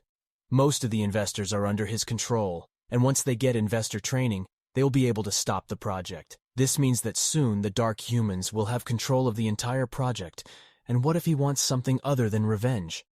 At the same time, the professor showed the person a picture of an investor who had recently complained about the project, meaning he was the most unsuspecting one. He advises her to stay by his side and see every change, as she is sure something is up. The next day, he called the investor and told him that he had come there to protect him, as if something was going to happen. In the morning when Gangnam was sleeping, Inky came to him and said he was hungry, so he got up to make breakfast. She makes a nice breakfast for him, and he compliments her for being good at cooking, but he told him that he was not good, but a dark man. After eating his entire meal, she asks him to make dessert, and Gangnam wonders, what if he eats more? Then on the other hand, he thought that if he waited for Gangnam, investors would spiral out of control. So he decided to go after him himself. While walking through the street, he hit the man and grabbed his back. She asks why he followed them, and Seoho wonders, where did he pop out? He looked at Seonho's ring and confirmed that he has a dark human. He takes out a dagger and asks, is he also the dog the professor made? Seoho realized that he was much stronger than her and couldn't fight her alone. He threw a dagger at him which hit him straight in the eye. Seoho thought he was crazy. When he swung his knife at a place like this, he turned into a dark human and healed himself. He was quite surprised to see her healing ability revealed, that he is also a dark red-eyed human, and he thinks that all red-eyed people are dead. So where did he appear from? The professor doesn't know about him either. They start fighting and Seoho sticks the same knife in his chest. She threw at him just a moment ago, but she also had healing abilities and healed her wounds right away. While Gangnam also reached there and Red Eyes tried to run from there before more people gathered there. But Gangnam kicked him in the face and fell on the ground and realized that there was another dark human. Gangnam asked Seonho, who was he about, because he didn't mention it in the file he sent him. The Green Eyes told him that he was one of the mercenaries working under the professor. She rushes at him and stabs a knife in his chest. He tries to escape from there, while Seonho chased him, but he was too fast, so he lost him on the street. He then asks Gangnam what to do because now the professor might find out about them, and he tells him to relax. It was as if he knew about them, but it would take time to find them. Green Eyes tell them that he has got investors while they are fighting, and he will show up again soon if he sticks around. On the investors' side, the red-eyed human calls the professor and tells him that one of them is wearing a ring and the other is not. After that, he collected some information about Seoho, but there is little information about him and no trace of his biological parents' appearance. It was as if someone had erased all traces of it, but he finds something fishy, that he too is the survivor from the incident a year ago. He remembered that several students and an old man were in critical condition as well. That incident happened on the same day that Li Chan died, so there is a possibility that the monster that started the fire with Seoho might have killed him. He has many questions, so the next day he got to school to ask her face to face. He is trying to enter the school when a genie appears there and says he cannot trespass on campus, while she tells him the reason she came there is to see her friend, who is a teacher there. Jin asked the teacher's name, and Bloodshot Eyes did not expect that he would be asked that question. While Seon-ho reached there and asked her to go with him, Jin noticed him hiding the knife in his sleeve. He took it to an abandoned place and asked him how he found it. She sees her uniform in her bag and starts by searching her school. She states that she has come there as she doesn't want to waste her time and asks him to tell her everything about her. He started threatening her by saying he would make a sea of blood coming from the people around him. He had lost one of his friends because he thought Gangnam was an ordinary boy. When he was leaving, the genie asked him about the man who had recently come to see him, but she was very worried and told him nothing. After school, he called Gangnam and asked if he had any information about him, but he told him that he had completely disappeared. Seon-ho told him about his arrival at school and that he threatened him about his friends. She is scared now. He requests that she go back to school. Don't do this alone, because next time he comes, he won't be able to call her in time. The next day, Inky asks her why she woke up so early, and she replies that they are going to school. Inky is very excited about his first day at school and asks the dark human, what do students do at school? She tells him that is the place where they teach students, the most effective way to kill someone. He reached school and showed the teacher some documents saying he had gone to another school, so they put him in 11th grade instead of 10th grade, maintained it in grade 11. After that, when he entered class, he saw Ha Buell and sat beside him, but he thought he was Seon-ho, so he didn't turn his head. She tries to call him and he angrily turns around, but is shocked to see the person before him. He wakes up and asks, what was he doing there? While Hanam and Dahyun hear some students talking about him, who say he has returned. Everyone rushed to his class, gathered around him, and asked him where he had been all this time. He observes that nothing has changed at school. Everything is exactly as he remembers, and last year seems like a bad dream. Everyone noticed something different about him, and whenever they asked him about where he was, he didn't have a good answer for them later. He pressed Seon-ho, what do Red Eyes want, and he told him. She wanted him to give up and tell her about his identity. Meanwhile, Hanam comes there and brings some snacks for her as welcome gift. He says thank you. Seon-ho asked him to give her at least a fake smile, but he has someone else who can smile for him. But Hanam was scared by his smile. After that, he met up with Dahyun, and she revealed that she still feels the same way about him as in her childhood, and asked her about her feelings. He liked her from the moment he showed that he understood her scar, and he felt his heart moved when he saw her again. But she wonders, would she like him if he told her the truth about her? He did not give any answer and left the place. While Dahyun was silent, his family kept moving around because of his father's job, and he was always friendless and alone. Then he saw a boy who was always alone like him. But it doesn't seem like he's always smiling. She wants to know more about him. And one day he decided to sit in the place where he always came, and soon he came there, but afraid to feel other people there. He later learned about his pain. The more she learns about him, the more she likes him. When he left Korea, he thought they would meet again one day. But they met in an accident, when a truck driver fell asleep and hit them. He lost his father and mother. He cannot walk anymore. He thinks about what Gangnam will do in this situation, since he is facing the same condition as him. So he too decided to stay strong like him. After several years, they found luck when they returned to Korea, as the man who used to work with his father, helping his mother walk again. And she met him again today. She didn't want to lose him again, so she decided to talk to him. He called Seon-ho and told him that he had found a red eye and asked him to come there immediately. When he is on his way to the other side, the investor is still under control of the green eye and asks the red eye, where has he disappeared, leaving him? But he finds something odd, that investors are trying to keep him there, Moments later, she tells him that they have guests there, and she is surprised to see Gangnam, as he should be dead. He turns into a dark human and ready to attack him.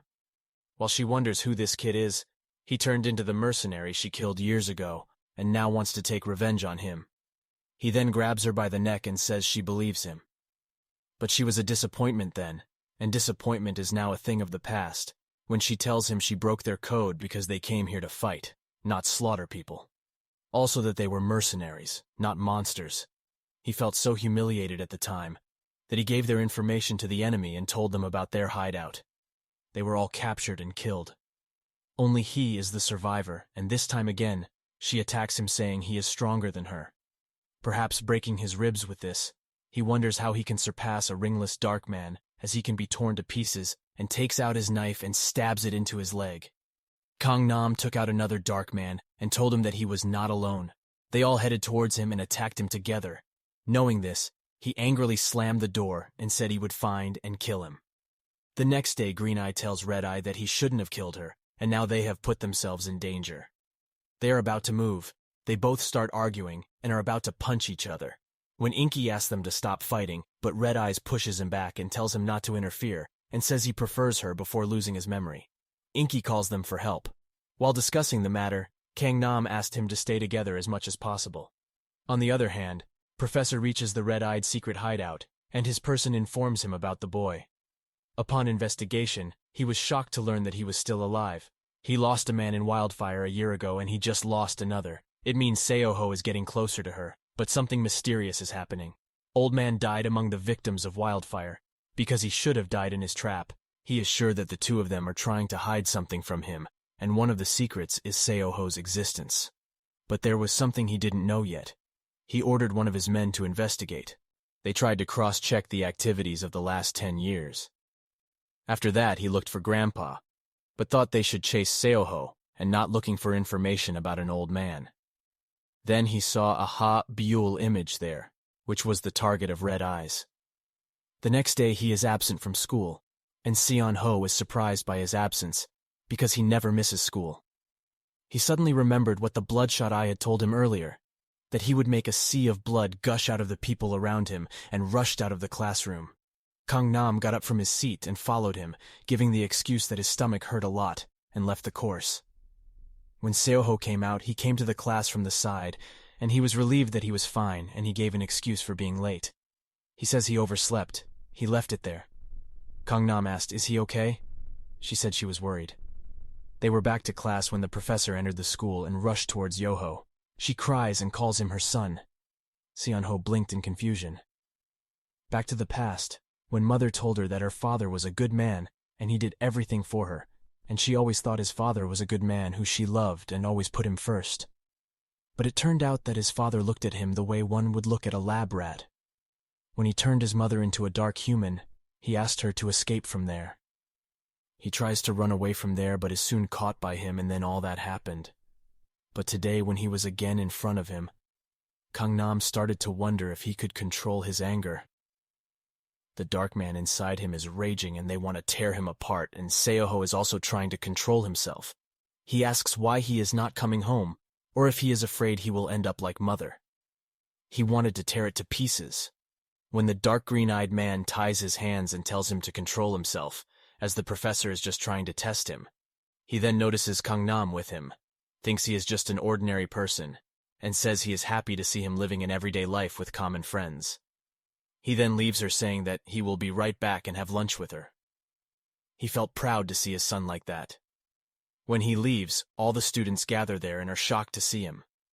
Da-hyun came there and asked him what happened, and Seoho thought he was coming for her, but he went to Gangnam. She asks if he's hurt. After that, he was in his class and thought about the professor, that he knew. He put himself in danger by coming there, but he must have something in mind. Green Eyes told him that he underestimated his opponent, because he didn't know about them. But he's worried about Seoho because he's the only one in real danger right now. He then asked, "Are you going to go with him to eat fried rice cakes after school?" While Hanum appears there and says, he will also go with them. After school, they went to a restaurant and Seon-ho asked him if he was dating Da-hyun. He replied that they probably were. She reveals that she told him she liked him, and he said that she liked him too. Seoho is sad because he likes her too. They talk to each other, and Hanam goes to the chef, and he gives her a special sauce. She takes the sauce and puts it in their food, but when they eat the food, their condition gets worse because it's too spicy. Inky screamed for help, and Gangnam held him down and threw him into the milk. On the other hand, Jin-hak goes to Guru and tells him that he can't continue his volunteer work because he has an important fight. Meanwhile, Ha-byul went to gym, but no one was there. He thought they all went for dinner, and suddenly decided to exercise alone. Two men appear there, and he wonders how they entered the gym because he locked the room. Turns out they were sent by the director, and he gave them a lot of money and asked them to give him a little fright. But he dodged their attacks and hit them back. He spun his body, kicking one of them and knocking him out. While others are scared, she tries to attack him, but he kicks her and throws her bat, which scares her, and she runs away. But she runs away, after which he jumps her down and asks them what they want from her. One of them runs away, but the other says he was having fun and asks him to hit him again. She is shocked. Why is he telling her this? After some time, Jin-hook reached there with one guy, and they were shocked to see Ha-byul had been dropped by him. Jin grabbed the swing and threw it to the floor. She angrily restrained him, throwing him into the distance. He then started kicking her repeatedly until she begged him to stop and forgive her. After that, the police took him, and they found a picture of Ha-byul in his pocket, which means they targeted him on purpose. Jin told his trainer that he would find them whoever they were and would kill them with his own hands. As he tries to tell her that this may harm his career, soon he finds his other partner, but the ringleader is also present there and asks if he is Ha-byul's brother. While another man asks why he is following them as they have completed everything he remembers in the police station. When Ha-byul told him that he couldn't go to school because he felt insecure, because they knew everything about him. So now he comes there with killing intent, and one of them tries to run from there, but Jin-hook catches him and knocks him down on the ground, then holds his head and is about to crush him on the floor. When the leader called him and said his life will end. When she kills him because they won't let criminals become professional athletes. Jin-hak doesn't listen to him and smashes his head on the floor. Others come to him and say he is innocent and nothing to do with it. But Jin remembers. He saw him outside gym running, so he kicked him, followed him on ground and brought him down too. She then asks him, is he behind all this? She then grabbed him by the neck, asking why he was after his sister, and again kicked him and knocked him to the ground. He then brought out his dark human and challenged him to win against two of them, while his stamina and strength were all doubled. He starts beating him and says he can hear his bones breaking for this match, but to kill him, he gets up and tries to attack him again. But this time the genie dodged his attack and tried to take him down, but he couldn't move his hands. He used his feet to make him fall down. After that, he caught her by the neck and thought that if she killed him now, her dream would be futile, but if she let him live, his family could never be safe. So he decided in a moment and would kill her. When Gangnam got there on time and pushed, he came back with green eyes controlling his thoughts, and he asked him, what was he doing there? And he said he did nothing to earn all of this. He becomes unconscious. And when he wakes up, he finds himself in the hospital and his trainer sitting beside him. He told her that he had come there alone with broken hands, and that the police arrested the two men he had beaten. They say everything they have done. Meanwhile, his family reaches there and they all worry about him. While Ha-byul is disappointed thinking about all this. He felt this was his fault, as she pushed him to do this. Outside, Gangnam listens to all their conversation, and Inky asks, does he take it well? The green-eyed sister tells him that they have got all the investors except the one with the most information about the professor, and they will go to Mr. Park's house tomorrow, because it's time to end all this. Meanwhile, on the other hand, Mr. Park has married Da-hyun's mother, who live in the same place. Gangnam knew that those green eyes were pretending to be by his side, but he was waiting for them to break. But he decided that this would not happen. The next day he goes to Mr. Park's house and he recognizes him as the body that saved him from the river. He asks if he is Da-hyun's friend. She introduces him as her best friend. Afterwards, when they have dinner, Mr. Park says he doesn't like his friend Gangnam and asks him to stop hanging out with him at night.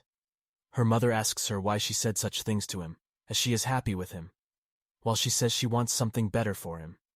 His mother holds his hand and has his mortal ring, the same ring on her hand. After some time, Professor calls him and tells him the green eye is still alive. He is the body of a dark mortal machine that absorbed all the energy of the dark mortals who fled 11 years ago and hid in one of the victims' bodies after a fire. He also told her about Gangnam and called him, because he trusted him. Suddenly the door opens, and he comes in there. He then holds her hand and drags her behind. She then asks why is she living with this family, and if Dahyun's mother is also involved in all this. He says he knows nothing about anything. He asks why she is wearing ring and why she let it be. He reveals that it all started with his father. Mr. Lee conducted a study, and it has been more than 20 years since Professor Lee researched ways to save lives, and he and Professor Jang collaborated on all the research. He was one of the original investors, but he took his research in a different direction. It is the place where the story of the dark man begins. One day he comes to Professor Jang and tells him that he can't fix the side effects of his medication and is reaching the limits of his knowledge, so he asks for his help. The professor agrees to help him. Lee gives him the greatest investor card in his research and tells him he's getting engaged. After marriage, they invite to dinner, have a friendly meeting there, and hope about their research at that time. The atmosphere became awkward, but remained silent because after some time Professor Jang took his research in the wrong direction. Now the research is not to save lives, but to treat Mr. Park. He asks why she is experimenting on people, but she shuts her mouth saying she will give him money. After that they teamed up and made hundreds of dark humans out of living things. After some time he organized events for investors and told them about his discovery. While distancing Mr. Lee, and when he asks about the reason, he makes a lame excuse and says, "Nothing has changed. That was when he met Gangnam." Had she never seen him do the professor's experiments with her? Then all the dark men disappeared when he didn't. Is there anything he tried on his son Seon-ho? He thought he had died. One day Mr. Lee came to him and asked, why did they lose all their investors? She cries in front of him saying she has lost her son. But actually he was sad because of his dark man and thought he could earn more one day. Mr. Lee comes to meet him in the lab and reaches the underground laboratory. In the basement, he never knew they had another lab. Professor Jang is there waiting for him and incinerates the dark human. Mr. Lee asks him what he is doing, and he reveals to him all the activities he does and how he kills many people. She screams at him and declares he is closing this project right now. But he asked, who would be responsible for the hundreds of souls who died? She offers to join hands with him, or it will all be over. But Mr. Lee rushes home and asks his wife to pack everything up. As they left the country, he told her to take Da-hyun and go first. He will catch up with them. After doing something important, he asks why. But he said nothing. Professor Jang instead tells Mr. Park that he has revealed everything to Lee and asked him to take his place and marry his wife. Mr. Lee had an accident with his wife. Wife and daughter and Mr. Park ask him, why is he targeting him when their target is only Mr. Lee? After that he went to the hospital and was relieved to see him alive. They turned Mr. Lee into dark human and told him that everyone thought he was dead, and that he didn't know his wife would be in that car with him, but if they took care of her soon he would leave her there, and at that point he would have no one to depend on. He told her about the method of treatment. She then used the dark human. Mr. Lee treated him and he made a full recovery, and now he states that he doesn't want things to go on like this. Started to cry. Gangnam asked him why he was crying. At that time, with green eyes, felt emotion in Gangnam and was about to control his mind again, but Inky interrupted and forbade him. Suddenly his wife reached there. Hear all their conversations. While Mr. Park tries to chase him again and starts apologizing. He took from his ring and a dark human appeared from his body. He cut his leg with his strong hand and started crawling in front of him. He apologizes to her as she cannot stay with him all the time, but carrying great pain, he disappeared from there. And after that, Gangnam took Mr. Park with him, and he remained alone. Just then, Dahan came and asked what he was doing there. The next day he comes to school, and Gangnam realizes he doesn't know anything. Yet he wondered if his mother had decided to hide it all from him, like how Jin hid the truth from him. At first she didn't understand why her brother erased her memories and took the burden of the past on herself, but she now knew she wanted to see her smile and be happy in her free time. She told him that she would go home first because her mother wasn't feeling well and she was worried about her. She asks him to get something better to eat when things get better. The rest decide to go home together. It's been a long time since they've been together like this, and on the way, Nam and Habul got separated because their routes were different. Gangnam says he wants to thank him and his family for always staying with him and helping him in everything, and nothing bad will happen to them, because he will end all of this. She asks him, how did he know about all this, and if he is somehow involved? But he tries to leave her there, saying she will be right back. But he holds her hand and asks her to go to police. But he let go of his hand and went to the other side. Seoho visited Jin in the hospital, and he said he thought all of this was related to her, because all the strange men always seemed to be following her. But now that he thinks about it, and Nam might be involved in this, he asks her if she knows anything about him. She states that they both had bad things happen to them in their lives. It's all because of the same person. But they were about to end it, and she promised him that nothing of the kind would happen. Gangnam tortures Park, and they get information that Professor Jang will report his findings to investors in a private presentation. The professor wonders why every investor accepts his request to attend the presentation, as they rejected it before, and thinks something has to be better, and thinks to be prepared for this. The day of the presentation has arrived, and Gangnam says he wants to ask something from the green eyes about who he is and why he wants revenge. And more importantly, how did he become a dark human? He reveals that he is a vagabond with no home and no family. He visits small towns and puts on masquerade shows. Once he sees another city just like any other. When he meets Professor Jang, the village leader comes to them and introduces him as a great person, and when they leave, he decides to stay there for some time. She has tons of masks in her bag and always wears new masks for her outings. The first mask he made was just a piece of tree bark with 2 holes. But he had to hide his face because people called him a monster. But no matter how much he hid his face, nothing changed. One day he killed a person who caused him great pain. The police caught him and took him to a mental hospital. But one day he escapes from the hospital and sets out to collect more masks. He went around conducting person-to-person meetings and growing his collection of shows. In one day, he saw that everyone in the village had disappeared. He decides to stay. At that moment, he realizes that the place is the refuge made by Professor Jang.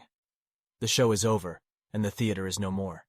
He finds the place where Professor Jang turned all the villagers into darkmen. At that point, he thought it would help him understand why he had been abandoned. While the professor reached there and asked him, how did he get in there, and how did he find this place? He replied that the site was his home, and then he deliberately turned himself into a dark human.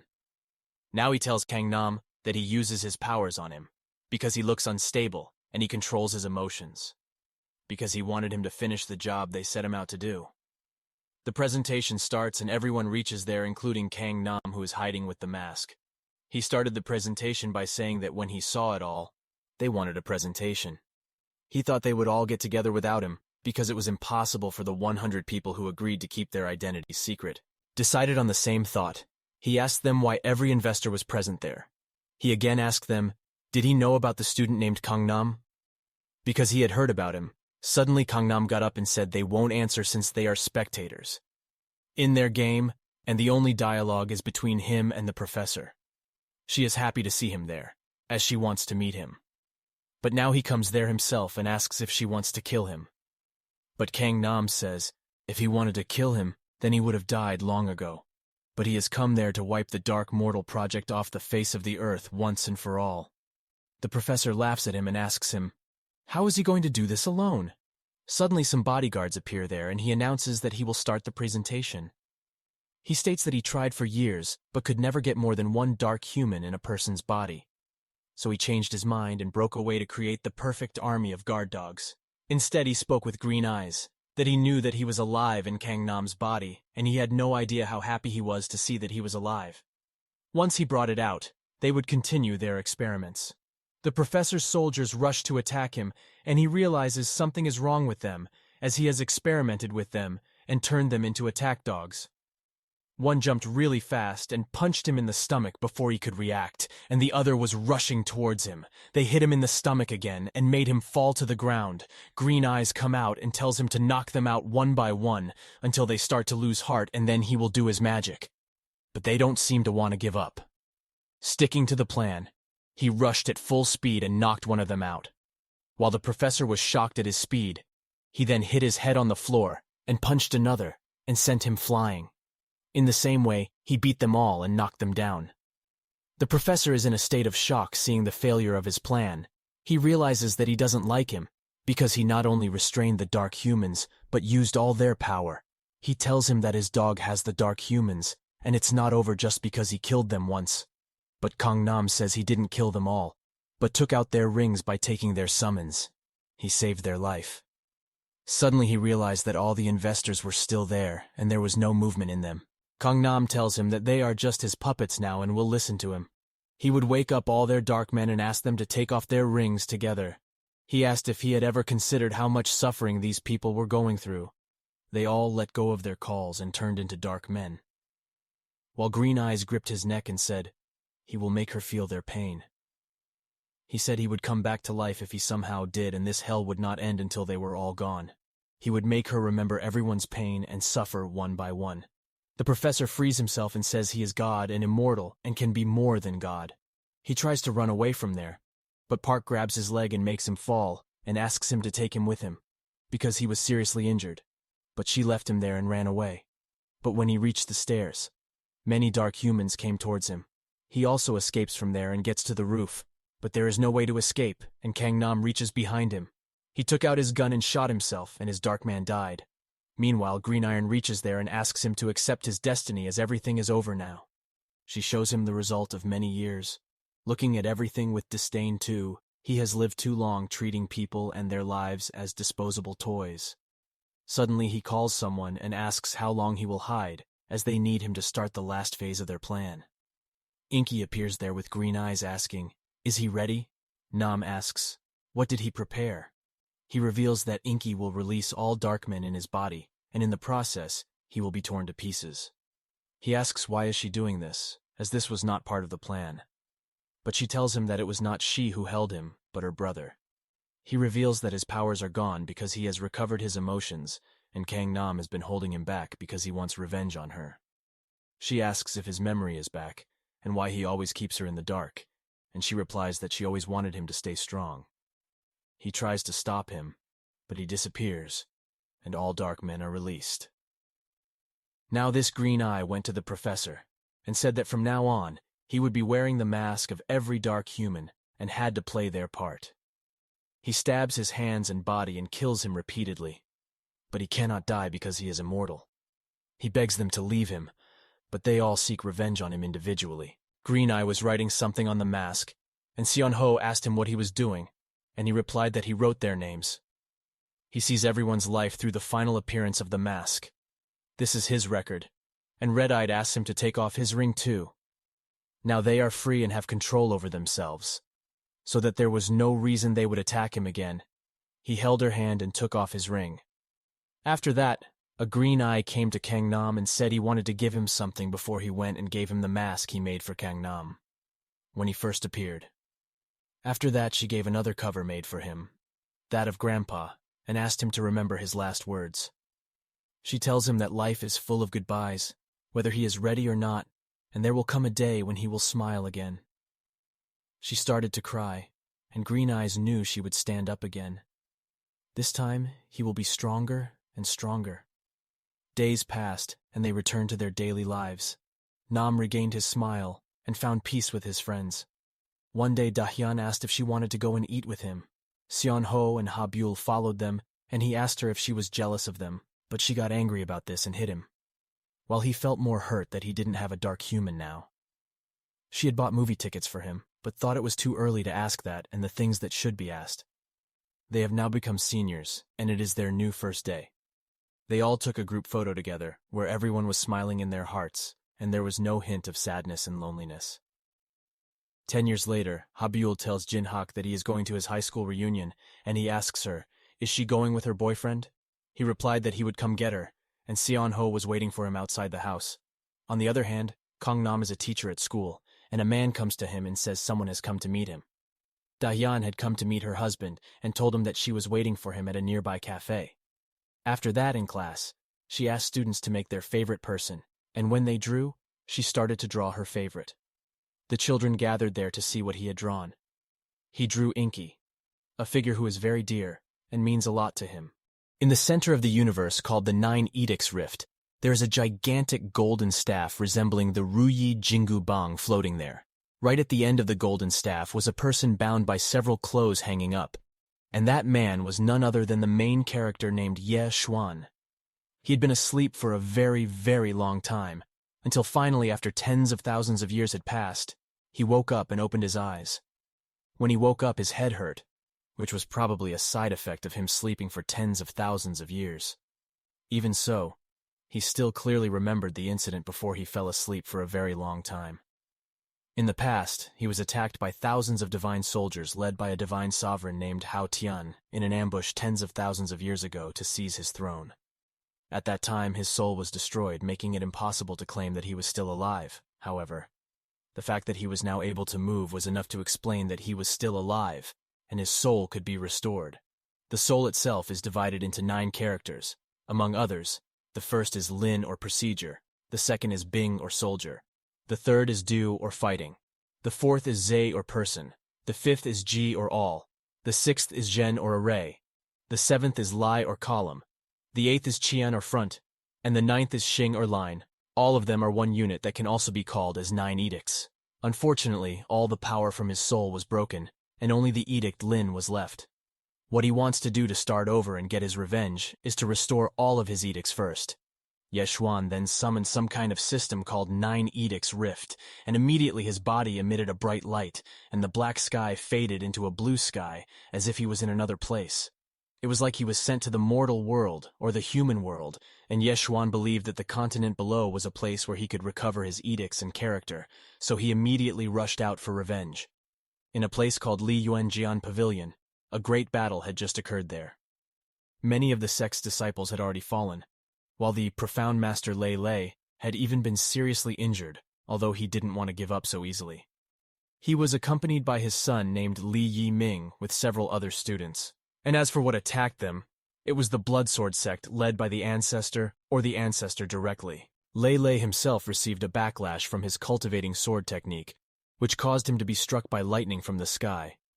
It was common knowledge, and the ancestor thought that it was a good opportunity for his sect to join the 10 major sects by eliminating sects. Belonged to Lei Lei, accompanied by the eerie laughter of her students.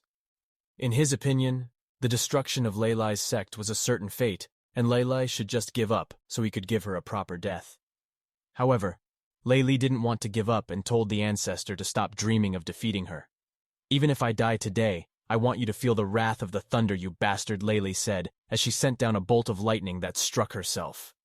Lei Lei seemed intent on fighting to the death for the honor of her sect. The lightning then splattered his body, emitting an extraordinary aura, and it was the final form of the technical sword art he had just learned. The disciples of the Blood Sword sect panicked, for they knew that this technique was the ultimate form of the powerful sword art.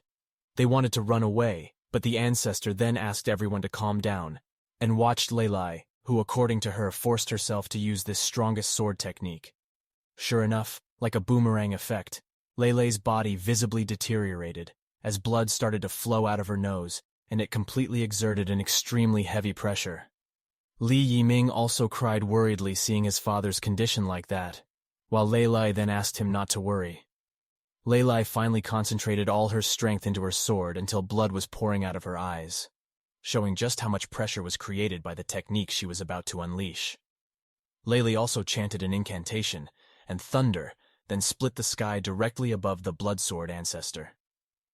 The ancestor wondered about the phenomenon he witnessed right in front of his eyes. Did it cause a thunderstorm? Did he complete the technique? Damn it! We said the ancestor in a panic. While Lei Lei was trying to hold on as best she could, her body felt like it was about to break down, and she ended up vomiting blood. Lei Lei seemed to have been unable to endure the intense pressure any longer, so she finally collapsed. Li Yiming was getting more and more anxious looking at his father, while the thunder that split the sky then started to fade naturally as Lei Lei fell. The Blood Sword ancestor finally breathed a sigh of relief at the failure. After signaling his sect's victory, the ancestor laughed mockingly, saying, "In the end, you still can't do it. But don't worry, I'll lead you to the path of death," said the ancestor. The Blood Sword sect's disciples immediately got ready, while Lei Lei's sect's disciples asked Li Yiming to immediately go and take the lead away, and they will fight to protect them. Li Yiming was touched by their determination, while Lei Lei was furious as she asked herself, "Is my lightning sword sect going to be destroyed today?" she said, and then thunder suddenly appeared from behind the black clouds. It was obvious that the thunder had not been summoned by Lei Lai, as even she was very surprised to see it. The thunder then flashed towards the group of blood sword disciples as if the sky was falling.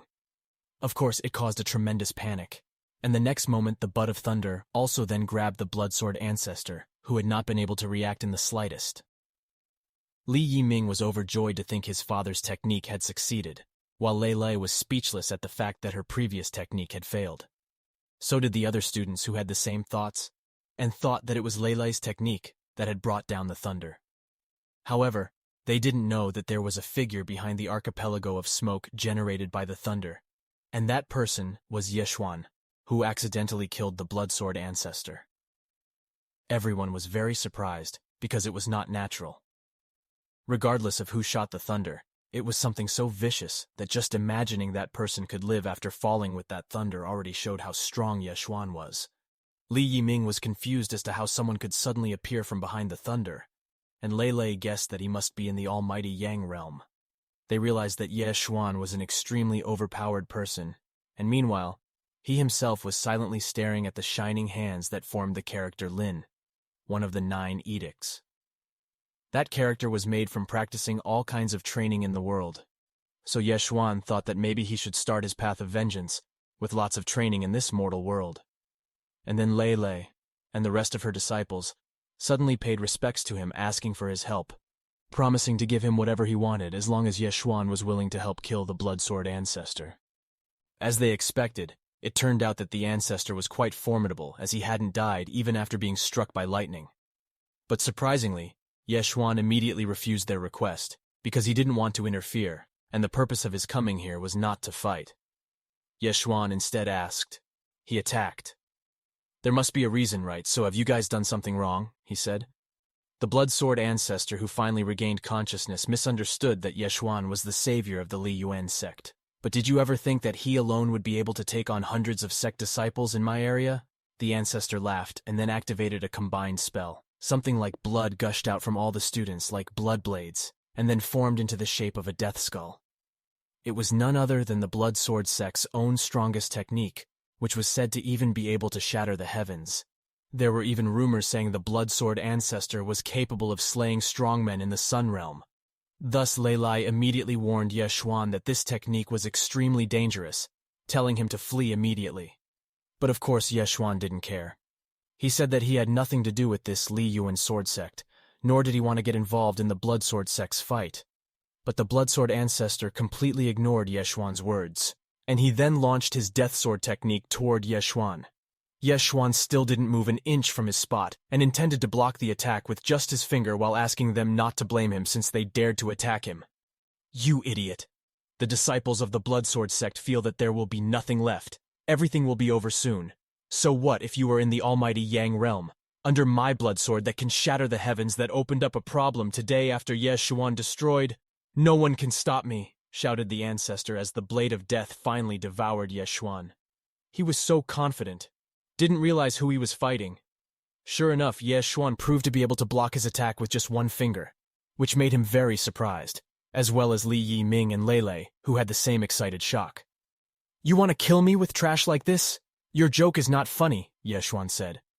Yeshuan moved his finger to suppress the blood sword sect's strongest attack, smashing it into pieces as if they were trash, something that was impossible for the average person to do, let alone bare hands. The ancestor started asking questions, and Yeshuan replied he was the one who would end his life.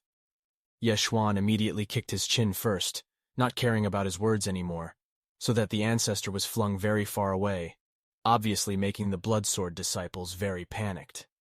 The ancestor's head hung from the far end of the wall and was killed in one kick. That's how could the ancestor be killed with just one move? Even a technique and means that could shatter the heavens couldn't kill this kid. Could he be the strongest person in the almighty Yang realm, the disciples thought? Yeshuan then glanced at them, his gaze that wanted to say, "Don't dare to mess around if you don't want to be killed." Really intimidation so intense that even the blood sword disciples then immediately fled very quickly. Everyone cheered for the victory, but unlike them, Lei Lei still couldn't rest easy, because it was still too early to say it was all over. During this battle, the disciples suffered heavy casualties. Their vitality was also heavily injured, and now even I am also injured. If there is another enemy attacker, we won't be able to survive, said Lei Lai, looking at the speechless Li Yi Ming. Yeshuan himself was confused because he wasn't too familiar with the mortal world, and thought that he needed to collect all kinds of martial arts practice to refine his 9 edicts. But where should I go to get them? He thought confusedly. Lei Lei then called out to him while mustering all the aura she had. Do you guys want to find trouble with me as well? Yeshuan said as he mustered his strength to respond to them. But then Lei Lei and the rest of the disciples immediately prostrated. We Li Yuan sect would like to serve you as master. Please become the new sect leader, they said in unison. Yeshuan was speechless in confusion, then asked them why it had to be like that. Why should I be your master? Lei Lai also replied because it was that she was able to kill the blood sword ancestor today. And I cannot repay this great master's kindness, but by having you as our newest leader, I can at least express this gratitude, she said. I also believe under Yeshuan's leadership, surely this sect will gain the honor of the top 10 sects, like it was in its heyday in the past, Lei Lai countered. You guys are also very good at putting words together, but in the end, you just wanted to take advantage of me by making me your master out of worry about how humans would appear in the future, instead of Yeshuan's reply, leaving Lei Lai dumbfounded because it was true. Even so, Lei Lai still has a backup plan. Lord, don't you joke, if this incident spreads out, no one will dare to challenge Master anymore. Moreover, Li Yuan is also one of the top sects, and there are many resources such as medicine, gems, armory, and also there are several places with abundant spiritual aura in the south. You will also benefit greatly from the sect. Also, we will try our best to fulfill whatever request you have. We will always be loyal and very obedient as long as you are willing to stay in the sect. This with the father and son kept begging, asking Yeshuan to think about it carefully. But unfortunately, Yeshuan has no interest in what they all said. But I just want to know how the techniques this sect has, he said. Lei Lai also replied that this sect had 1 copy of the tag in the Thunder Sword training, which was high sword techniques, and the rest were techniques at the basic low level only. Apparently this sect is still small and probably won't have what I want. Looks like I should look elsewhere, Yeshuan thought. The disciples of the Li Yuan sect quickly realized that he seemed uninterested, knowing that he only had many low-level training techniques. Also that the Thunder Sword was only a remnant of the top number 1 sword. Hearing that, Yeshuan flinched because there was a lowly training technique, and that was what he wanted to learn. Yeshuan then asked, Really? How many textbooks did this sect have? And Lei Lai answered that there were at least 60,000 books in the library, 30,000 books in the pavilion, and around 10,000 in the Elders' Hall. And there were also several editions for a total of over 100,000 scriptures, an incomparably large number that was simply shocking to Yeshuan. Lei Lai then asked him, how was it because our thunder technique's skill level was too low, that Master didn't like him, Master? If it's true that you need high-quality training, I will immediately spend a lot of money to buy it from outside. Even if it means selling the property of the sect, I will still doing so. Lei Lai also kept trying to convince Yeshuan, and Yeshuan then replied that there was no need. I just want that low-level training technique to reply. Lei Lai was confused as to why she would even want such lowly tactics, and Yeshuan grabbed her shoulder and declared himself willing to accept her offer to become the new sect master. Of course, Lei Lai agreed without thinking twice, and that was how Yeshuan would become the new sect master. While Yeshuan finally decided to accept Lei Lai's offer, a few moves followed from the spiritual master named Ming Sha, who was very famous as the bloodthirsty killer of the eastern wilderness. He dashed very fast, as if in a hurry to make those who saw him became very curious because from his destination, he moved to the Yuan sector. People then followed him out of curiosity what would happen, and turned back to the Yuan sect. All of the sect's disciples had started training normally since the previous raid. The relationships between the students had become stronger, and everyone had become more motivated to train, so that meant the impact of the attack wasn't completely bad, but rather in a positive direction. Lei Lai also felt happy about it, feeling that everything was thanks to Yeshuan saving the sect. The father and son felt so much trust in him, no one else would dare to mess around because of him. But unfortunately, it turned out that his thoughts were wrong. Sure enough, right after that, an attack then came ravaging the students who were practicing. That made Lei Lai and Li Yi Ming very surprised. They wondered about who was so daring, and it turned out to be Ming Sha. Lei Lai quickly recognized him as he was quite a famous person. Lei Lai then asked him why he had come to cause trouble, even though he shouldn't have any grudges. Ming Sha also replied that it was because he was asked by someone to kill someone in the Yuan sect, but of course finding one person is very troublesome. So I have decided to just kill you all. Otherwise this way I won't have to waste time looking for words. Lei Lai then asked who exactly was she looking for, while people started to arrive. Basically they were just spectators who came having previously seen Ming Sha on his way. They felt sympathy for the Li Yuan sect for being under such heavy attacks, thinking that perhaps they would not survive. Li Yiming panicked, asking his father to call Ye Xuan immediately.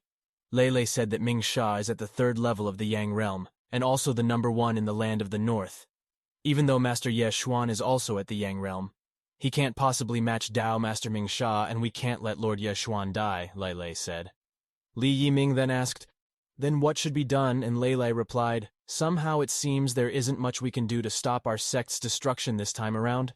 I will endure it anyway, and you immediately report this matter to Master Ye Xuan, hoping he will want to take our sect's disciples away to a safe place," Lei Lei retorted. Li Yiming was speechless, worrying about his father, and Lei Lei then told him to just leave because he wasn't sure he could hold him long enough. "You guys don't need to try so hard to escape. Today you all will die in my hands." And just like that, Ming Sha launched a powerful attack from his trident. It was the strongest energy surge in the wilds of the north. It was said that even the 3 strongest people can stop it. Even the onlookers felt that the Li Yuan sect would surely perish. But that also seemed to be an arbitrary thought, as a voice suddenly said, "Where did this buzzing fly that ruined my peace and tranquility come from?" Ye Xuan immediately slammed his hellish fist towards Ming Sha, who was clearly very surprised. So did father and son Li also had the same shock at seeing the attack. The hellfire brought down Ming Sha, producing an extremely strong shockwave. From inside the room saw Ye Xuan, who was sitting leisurely spreading one of his arms.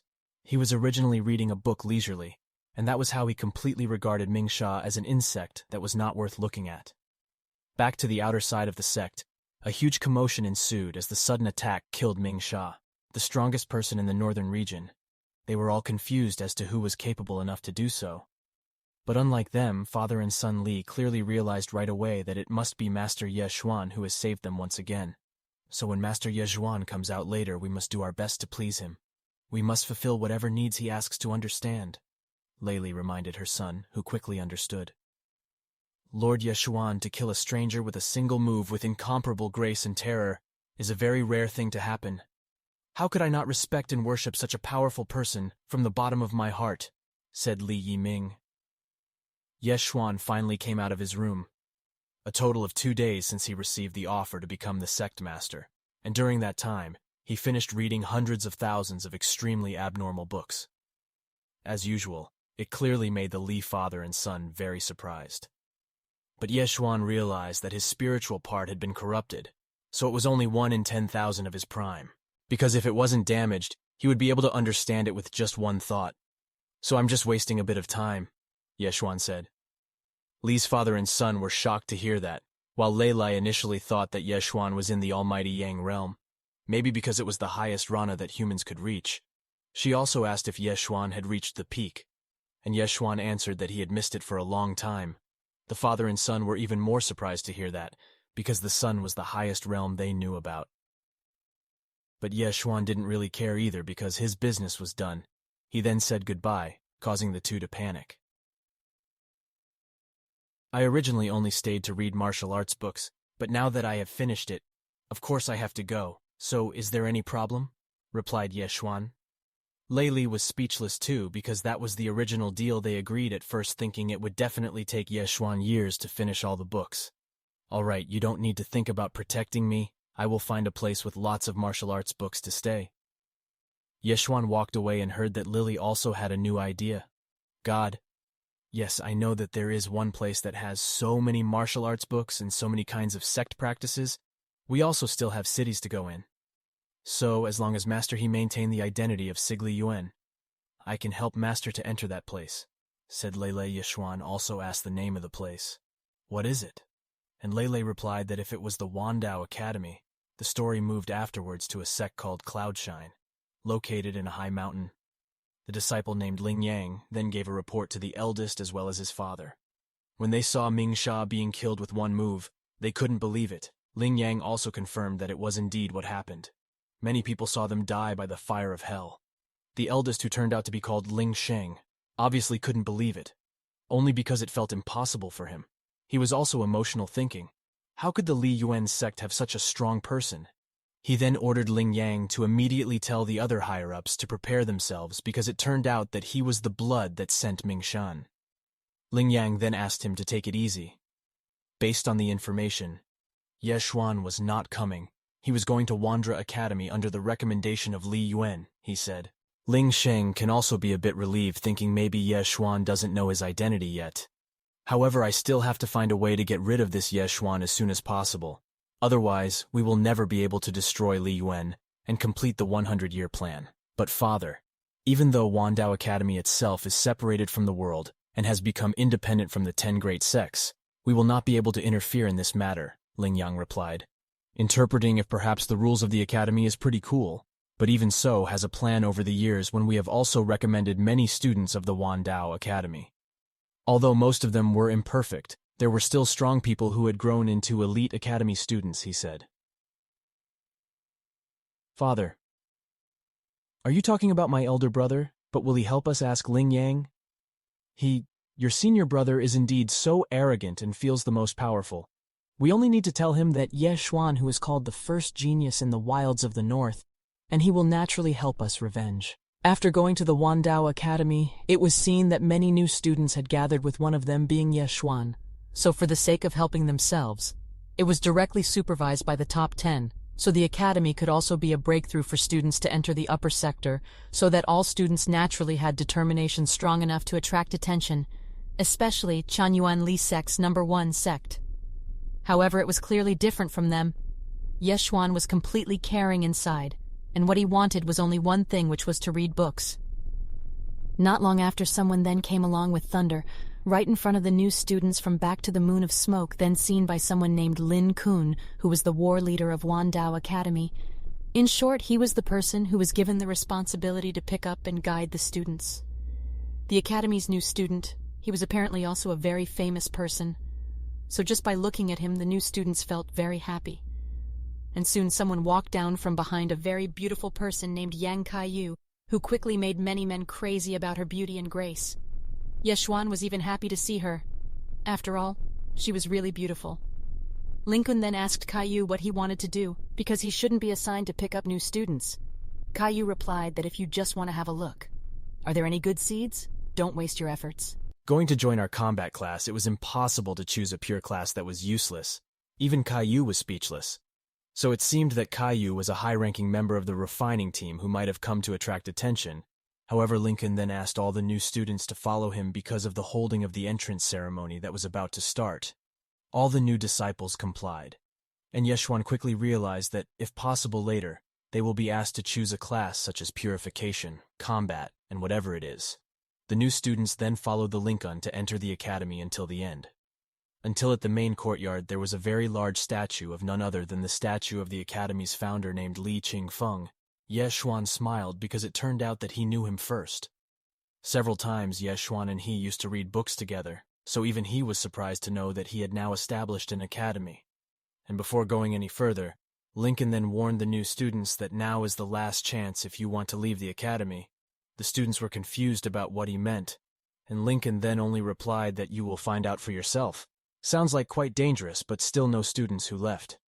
Lincoln also thought that meant that everyone was ready, and he then asked all the new students to pay their respects to the founder of the academy. All the students immediately obeyed to pay their respects to the great dean. The unexpected thing happened. The statue of the founder emitted quite an extraordinary aura. The aura then shook the air around. The aura then threw several new students. There were at least 2 people. The 2 people were then swallowed up by the spiritual founder. When the light dimming, what came into view were the 2 figures of the demon wolves. So it turns out that the statue of the founder harbors some kind of power to dismantle the true form of anyone who pays respect to it. All the students were confused about how that could happen, why there could be a devil. Then explained that the statue of the founder was indeed connected to the founder himself, also had the power to discern the truth that was able to return everyone to their original appearance. Lin Kun then called for the guards to bring the 2 demons to the beginning of the law enforcement, and several bodyguards then came. It put quite a bit of pressure on some students. Knowing how strict the academy was made them not want to mess around. But amidst that there was one person who didn't seem to care at all to even pay homage. That was Ye Xuan. Lincoln then asked him why he didn't pay respects, and Ye Xuan asked back, "Does it really have to be?" Lincoln also confirmed that. "It must be done, or I have to think of you as a devil," he said. Ye Xuan finally had no other choice, and he paid his respects, and a moment later something shocking happened. A thunder appeared from behind the sky, and the thunder then struck the statue of the Academy's founder, splitting it in two. Both Lincoln and Caillou were clearly very surprised to see him. So was it obvious that the other students were too. Then, in a very, very dark island, there was a person standing in front of a dragon, none other than Li Qingfeng, or the Academy's founder himself. He gasped just as the statue cracked. It seemed he was fighting against the dragon. He then created an incantation that was nothing but a barrier spell as he realized something was coming. Something that was nothing but thunder struck the dragon. Qin Feng became even more shocked because of the aura. That very familiar thunder was the familiar aura that he was sure belonged to Ye Xuan. He laughed happily, realizing that if he had shown again that the two of them were close friends, considering that he himself had actually been asleep for more than hundreds of thousands of years, he should have also perhaps an immortal figure. And then a shocking thing happened when Ye Xuan was giving a statue salute. That Li Qinfeng was cracked or split into two, obviously making a big fuss. People couldn't understand. How could it happen suddenly, right when Ye Xuan was being asked to salute? But all the disciples still couldn't believe it because the Li Yuan sect was the lowest sect among the other 10 great sects. In other words, they all looked down on Ye Xuan. Therefore, it was different from them. Lin Kun had been more open-minded. Moreover, he had previously heard that the Li Yuan sect sent out an extremely genius disciple. Of course, he was none other than Ling Yang Sr. The so-called Cloudshine sect leader before was exactly what they said. He was a very haughty person. He immediately expressed his disapproval only to Ye Xuan. It was clear from the sea that his face was very angry. "Boy, how dare you destroy our first statue?" "About that, it wasn't brother himself who asked me to submit to him," replied Ye Xuan, feeling it was useless to explain it. He wouldn't understand. "Bastard! How dare you mention Great Dean as him? You destroyed the statue with us and showed no sign of respect towards him. You must be a spy sent by the devil's sect." He also pointed his sword. "It's true. It's my fault this statue broke. But why does this kid look like he's deliberately picking trouble with me?" Ye Xuan fell silent in bewilderment, and Lin Kun immediately attacked him, using his silence as an excuse. "I'll assume you said yes. Now I'll paralyze you and send you to the law enforcement hall," he said. The sword flew to Ye. The speechless Xuan, he really didn't understand why there were so many people bothering him who wanted to just read books, and suddenly someone then held back Lincoln. Someone who held his sword against sword produced enough spiritual explosions from the clash that someone was none other than Caillou, then asked Lincoln not to take the law into his own hands. He suggested to her to invite the teacher alone to solve the problem of handling the spy case from the devil sect. "There is no room for kindness in something like this. Step aside, or don't blame me for being rude," she replied. "That is the reason why I will stop you if you, brother, accidentally kill a guilty person. How will we explain this to sect? Is that what you're trying to say?" "We really need to bother explaining anything to the sect." "Shut up. Demon sect spies must be killed. If you still want to protect her, I will take you down with her. Now I will have the chance to knock out Xiaoyu. Soon she will become my toy. This really is like hitting 2 birds with 1 stone, she thought. Caillou was furious at all of his words and behavior, and Ye Xuan stopped him. "Thank you, senior brother, but I'll take it from here myself," he said. Caillou then tried to stop him, but Ye Xuan no longer cared. "You will come to me yourself, brat. I wonder if I should say that you are brave or an idiot. Do you think you can withstand my 2 attacks, brat?" And Lincoln also exerted all his strength of the 5th level of the Sun Realm. The disciples began to worry about Ye Xuan being so careless, but obviously Ye Xuan didn't flinch and said, "The 5 Suns Realm was really shocking." He said, Lincoln retorted, "Didn't you use the wrong words? This should be something you yearn for. But there is no teacher anymore for you to yearn for anymore, because I will let you feel the power of a 5th stage sun cult." Lincoln slashed his sword. Caillou ordered Ye Xuan to dodge, but Ye Xuan didn't care at all. He just moved his 2 fingers and Lincoln's sword was completely destroyed. Lincoln was obviously very shocked. Couldn't believe what had just happened. A slap felt right to his face, and he was knocked out of the egg with just one swing of the hand. Obviously made the disciples dumbfounded, because that's how Lincoln was one of the strongest people who reached the 5th level. Caillou was amazed at Yeshuan, who was able to defeat the Lincoln so easily, while Yeshuan only sighed, because even though, like a normal slap, it actually consumed quite a lot of his 9-character spell energy. However, his spiritual problems were disrupted, so it was quite troublesome. Yeshuan felt that he had to quickly find a book before losing more of his energy. Turning to the other side, Lincoln was still holding his ground. He really couldn't believe he was defeated, because as far as he knew, most of the top disciples had only just reached the 4th stage, so he felt he should be the strongest as the 5th tier. And soon a teacher came and obviously immediately became unacceptable because the founder's statue was destroyed. He was the new head of the academy. He walked closer to make Caillou defend Yeshuan, who he thought was innocent. It was the head of the academy who came spontaneously direct. Lincoln then immediately reported Yeshuan to him. He made false accusations saying Yeshuan had also attacked, claiming him to be a demon sect spy. Caillou then tried to defend Yeshuan, saying he had actually suggested investigating first, and the head of the academy then told him to shut up. "That's enough, I'll talk to him," he said. Lincoln also laughed happily, feeling that Yeshuan would not be able to survive. The headmaster then asked Yeshuan whether it was true that he had destroyed the founding stone. Yeshuan also admitted that, replied that was true, affirmed, but not a spy from the devil sect. And hearing that even the academy head was very angry, "I don't care if you are a demon spy or not, but you dare to destroy that standing statue already gave enough reason you don't respect our founder." The academy leader sent a spiritual flow into his hand, looking like Yeshuan had no other choice. He then activated an incantation. The Lincoln laughed very happily at the sight, and then something unexpected happened. A spiritual stream shot from the sky right towards the chief. School. The principal then caught the spiritual flow with an object, and he immediately thought that it was a message from the founder, thinking that there must be some emergency. He then immediately read the contents of the message with great anxiety, and found that it was asking him not to make things difficult for Yeshuan, but to treat him very well. Of course, it took Yeshuan by surprise as a natural reaction, because after all, Yeshuan was the one who destroyed statues. Lincoln was very curious about what kind of message he got. While Lincoln didn't care at all, he was quite sure that it would not change Yeshuan's destiny of punishment, so Yeshuan was also prepared to accept. Head of the academy.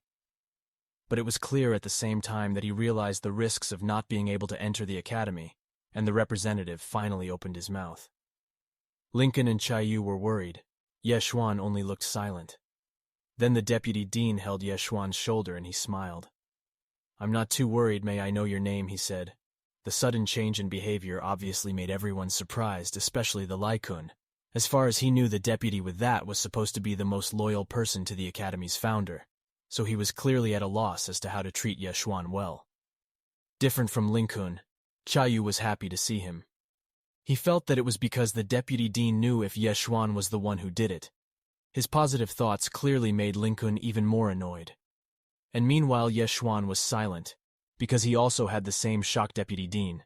He then convinced her to take it easy, asked once again what his name was, and Yeshuan then introduced himself as Yeshuan. The deputy dean then asked him not to be afraid anymore. The statue of the founder, after standing for a very long time, must have been damaged by time, so it's not your fault, he said. Yeshuan was confused because the killing aura suddenly disappeared, and Lincoln then expressed his protest by saying that Yeshuan was the one who made a mistake. There was clearly spiritual energy in the founder's statue that could keep it firm. How could it be damaged with age? Of course, Yeshuan was the one who destroyed him, he said. Deputy Dean then looked at him sarcastically and exerted very strong spiritual power in response. "And, do you dare to ask me?" he said, and his spiritual power then gushed into the sky. Lincoln finally couldn't do anything, as if there was a very strong gravity. He finally knelt down to apologize, begging for mercy. The students were scared because they could feel how heavy the pressure was, even though they weren't the target. Deputy Dean himself is indeed at the pinnacle of the Sun Realm, so it's only natural that he could easily subdue a Lynchon at the 5th level. I'll say this once. What happened to that statue wasn't Yeshuan. All right, Yeshuan, now that the statue issue has been resolved, so please don't have any thoughts of leaving the academy anymore. Therefore, the Deputy Dean smiled back. Yeshuan then thanked him. Even though he still failed to understand the sudden change in conditions, Deputy Dean then left after asking the students to continue following his ceremony, also paused to stare at the statue of the founder of the academy, to express his thoughts. For a moment, I don't know why you are so considerate of Yes Xuan. Master even contacted me for the first time, so in order to fulfill your orders, I will take good care of him, Deputy Dean thought. And seeing that Yes Xuan quickly realized that it must have something to do with Xing Feng, because they were indeed old friends. And meanwhile the aura of hatred still exists in Ling Kun. He still feels himself to be the greatest, so it's clear he still doesn't accept Yes Xuan. Most of them actually agree with Ling Kun. The statue might be destroyed just because of trivial matters such as aging. That reason is ridiculous. But no one dares to refute it. They only feel that Yes Xuan is also lucky, and some even think if he might be the son of the Deputy Dean himself. They also began to feel sorry for the Lincoln who had lost face because of Yes Xuan, and hearing that, the Lincoln was clearly furious. Shut up, all you bastards. We will soon proceed to the second ceremony, so get ready, you bastards, shouted, and the new students fell silent. Rather than being called a true ceremony, it was more like a second test exam. It was like a kind of guardian ability or comprehension called the One's Dao Heart exam. Why is it called that? Because mastering it requires strong determination, and he then issues many books which are copies of the books left by the founder of the academy, have different contents, and will be distributed to all new students to study. The time given is only half an hour, and those who succeed will be allowed to choose their own class, while the immortals will be sent to the back mountains for 1 month as punishment before being accepted. However, the test then started. Lincoln distributed copies of the book to the students randomly. Panic spread so quickly, because of course the students didn't want to end up being gardeners in the mountains. Actually, they felt it was a little outrageous because basically it came to learn martial arts, but that's how they were, nor dare to argue. Lincoln was still fixated on Yes Xuan, hoping he would further prove the Deputy Dean's decision wrong to support him. Sure enough, he had prepared a special book for him that was very, very difficult to understand. Although apart from the cheating, what was actually there was also an extremely difficult thing, even ordinary ones that made it difficult for most students. Give up. The exam started. Caillou immediately thought that if Lincoln was cheating, there was some kind of mark on the book Yes Xuan was holding, as if there was some kind of special engraving and only one book had it. It was something that would be impossible for even a single disciple to comprehend. You must be deliberately embarrassing, right? Lincoln obviously didn't admit it, and he then made excuses if it was still here to monitor. How could I do it inside? Speaking, these copybooks were all set at random, and it was pure bad luck that Yes Xuan got the one with the stone emblem. Caillou could only remain silent, and Lincoln looked very satisfied, thinking that Yes Xuan would have a hard time, while Caillou was clearly worried that the two of them were really like heaven and earth, who didn't realize who Yes Xuan really was. Of course, it wouldn't give Yes Xuan any trouble, since apparently it was even him who made the book in the past. Not long after, several senior disciples began to arrive. They came only to see the new students, curious about the results of the Dao Heart Praise test this time. And as soon as they got there, their eyes immediately fell on the Deputy Dean, who observed it was usually never done by him. So they began to think, is it because there are talented students and they are really waiting for the results? Wish there was more than one with great talent. And then their gazes simultaneously fell on Yes Xuan, because that's how the book with the stone symbol was the most difficult book. They felt sorry for him, because they themselves couldn't understand it. Moreover, throughout the history of the Academy's founding, no one was able to understand it either. So also that Lincoln has the same thoughts. At first, he quickly realized that Lincoln was deliberately cheating, and he was cultivating to teach him a lesson later. He actually could have used his authority to change the book, but he didn't do it out of curiosity about what was so special about Yes Xuan until the founder asked him to do it properly. He believed that maybe Yes Xuan could create a new miracle, and then unexpectedly Yes Xuan actually asked to change the book, saying if it was not comfortable reading it.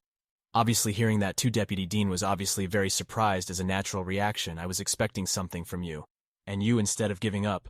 On what basis are you really a genius, boy? He shouted. But he also answered that he could control himself, because he realized that it was just wishful thinking. Of course, he did not explain if the book was made by himself. Lincoln explained that each copy of the book is given randomly, and you get a copy of the book because you are unlucky. It's not anyone's fault, so you can't replace the copy of the book if you don't want to understand it. I will say you mean to give up and prepare to be a gardener for 1 month, he said. In the end, The deputy dean also started to be a bit disappointed because the students didn't want to try to understand it, and the students finally didn't insist on not asking for another change, because basically whether they want to change it or not doesn't change anything. And even though Yeshuan already knows the content's still preferring to pretend first in order to avoid suspicion, Lincoln was evidently as happy as ever to see Yeshuan suffer, believing that he would surely be destroyed. Deputy Dean knew his judgment was wrong, and meanwhile Deputy Dean shook his head looking at Yeshuan that he thought he was weird for giving up so easily. Some kept silent from many just like that. If they wanted to change his book, his heart really wasn't right enough. Why did the founder tell me to treat a brat like that? Deputy Dean began to doubt Yeshuan more and more. While being different from him wasn't that he couldn't understand him. He felt that he had another reason, though he wasn't sure what. Time flew quickly, after which the incense that marked the time had almost burned out, indicating that the end of the test was near. Some of the disciples had started to show success. The seniors watching were happy for the success, although on the one hand they were also a little disappointed because it took them relatively longer time and no one could break the record, and meanwhile Yeshuan was very relaxed, choosing to wait for a while again. A few minutes later at least, more students finally succeeded, even though there were also some students who finally gave up. At least you guys have made it this far. There are 8 students classified as meat who are not too bad in the eyes of the seniors. Yeshuan finally started to get sleepy because the wait turned out to be so long that even 15 minutes passed quickly, after which the test was finally about to end. Who knows how many disciples ended up succeeding while Yeshuan was actually asleep. All right, half an hour will pass soon. All students who fail will be sent to the back of the mountain to become gardeners, according to the agreement. Even at that last second, some students seem to have succeeded, although on the other hand, many students have finally given up. More and more, and in the middle of it, Yeshuan didn't move an inch, as if he was completely asleep innocently, thought he had given up, so the deputy dean became more and more disappointed towards him, who looked like he had no hope in his eyes. So pitiful that the deputy dean finally left, and seeing that Lincoln also felt very happy. But still he didn't let go, yet humiliated Yeshuan. He wondered if Yeshuan had really given up. 1 minute quickly passed, and then the Likun then started to count down from 5. Most of the students had already lit up except for one, that was Yeshuan, who had arrived on the last count as spiritual air shot out from his body. When he practiced writing the contents of the notebook, the aura was extraordinary. It even then flew away the writings in other students' notebooks. All the writings were then absorbed into Yeshuan's body, an extremely rare event that obviously caught everyone's attention. Surprised was one thing that could describe everyone's expression seeing Yeshuan successfully complete the most difficult book in the academy. Everyone clearly had their own thoughts. Lincoln was clearly panicked while Caillou was relieved that his thoughts about Yeshuan giving up were wrong. Seniors, I couldn't stop thinking about what had happened, even though something like this had happened before.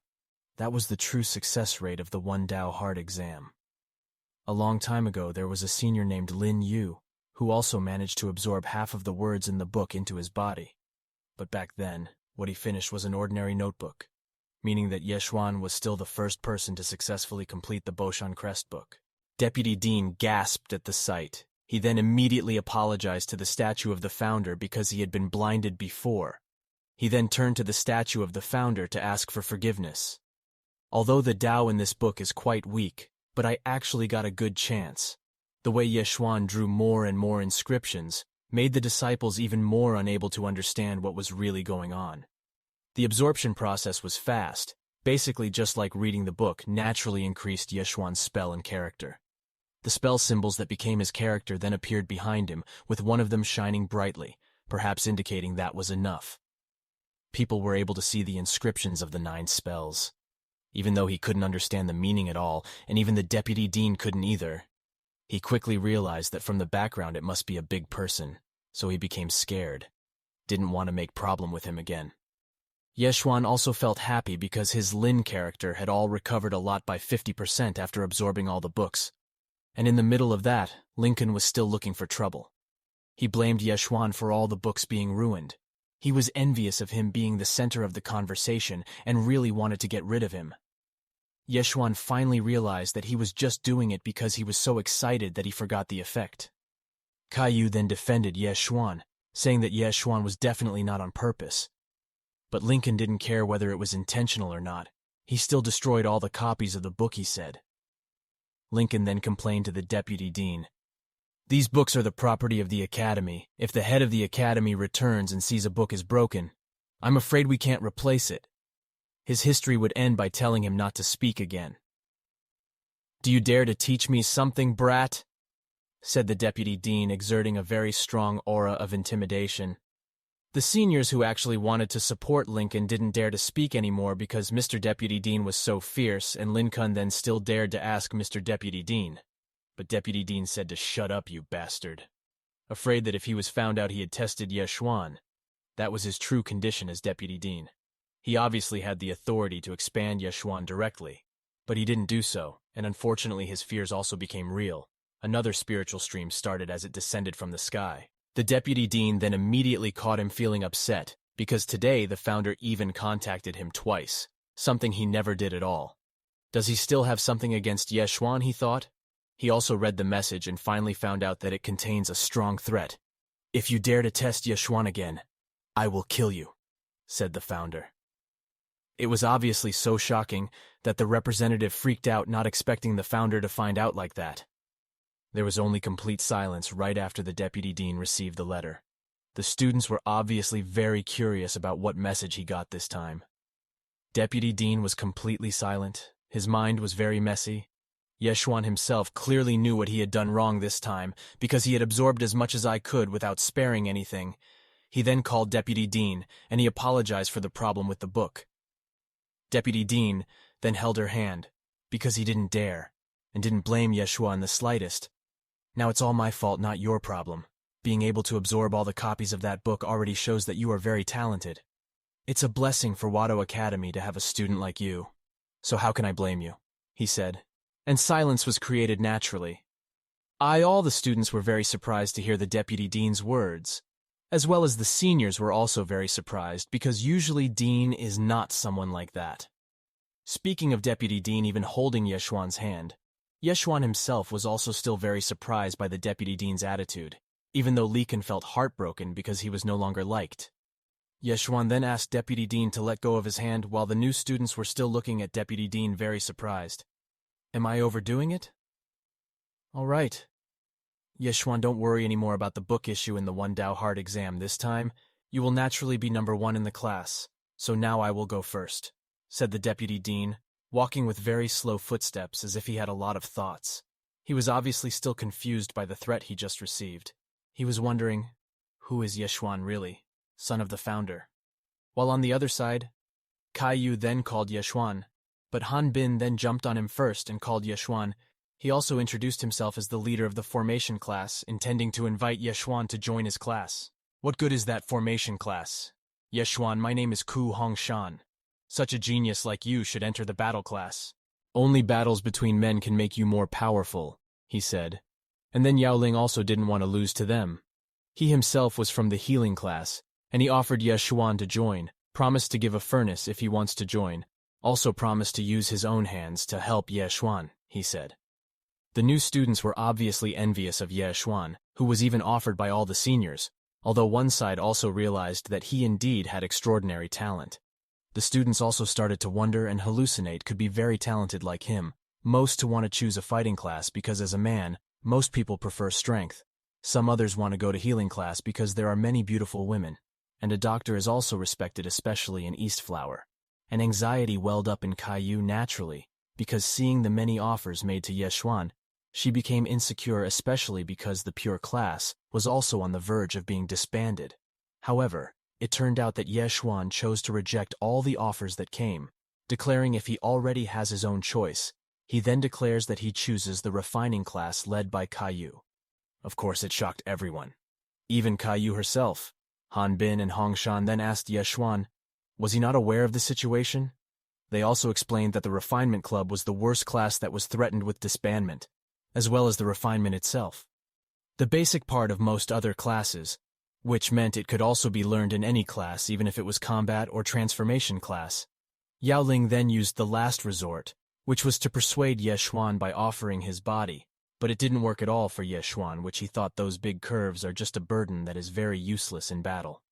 Whatever it was, Xuan refused everything. He also apologized for it and explained that he had his reasons. He approached his senior and then gave him a salute.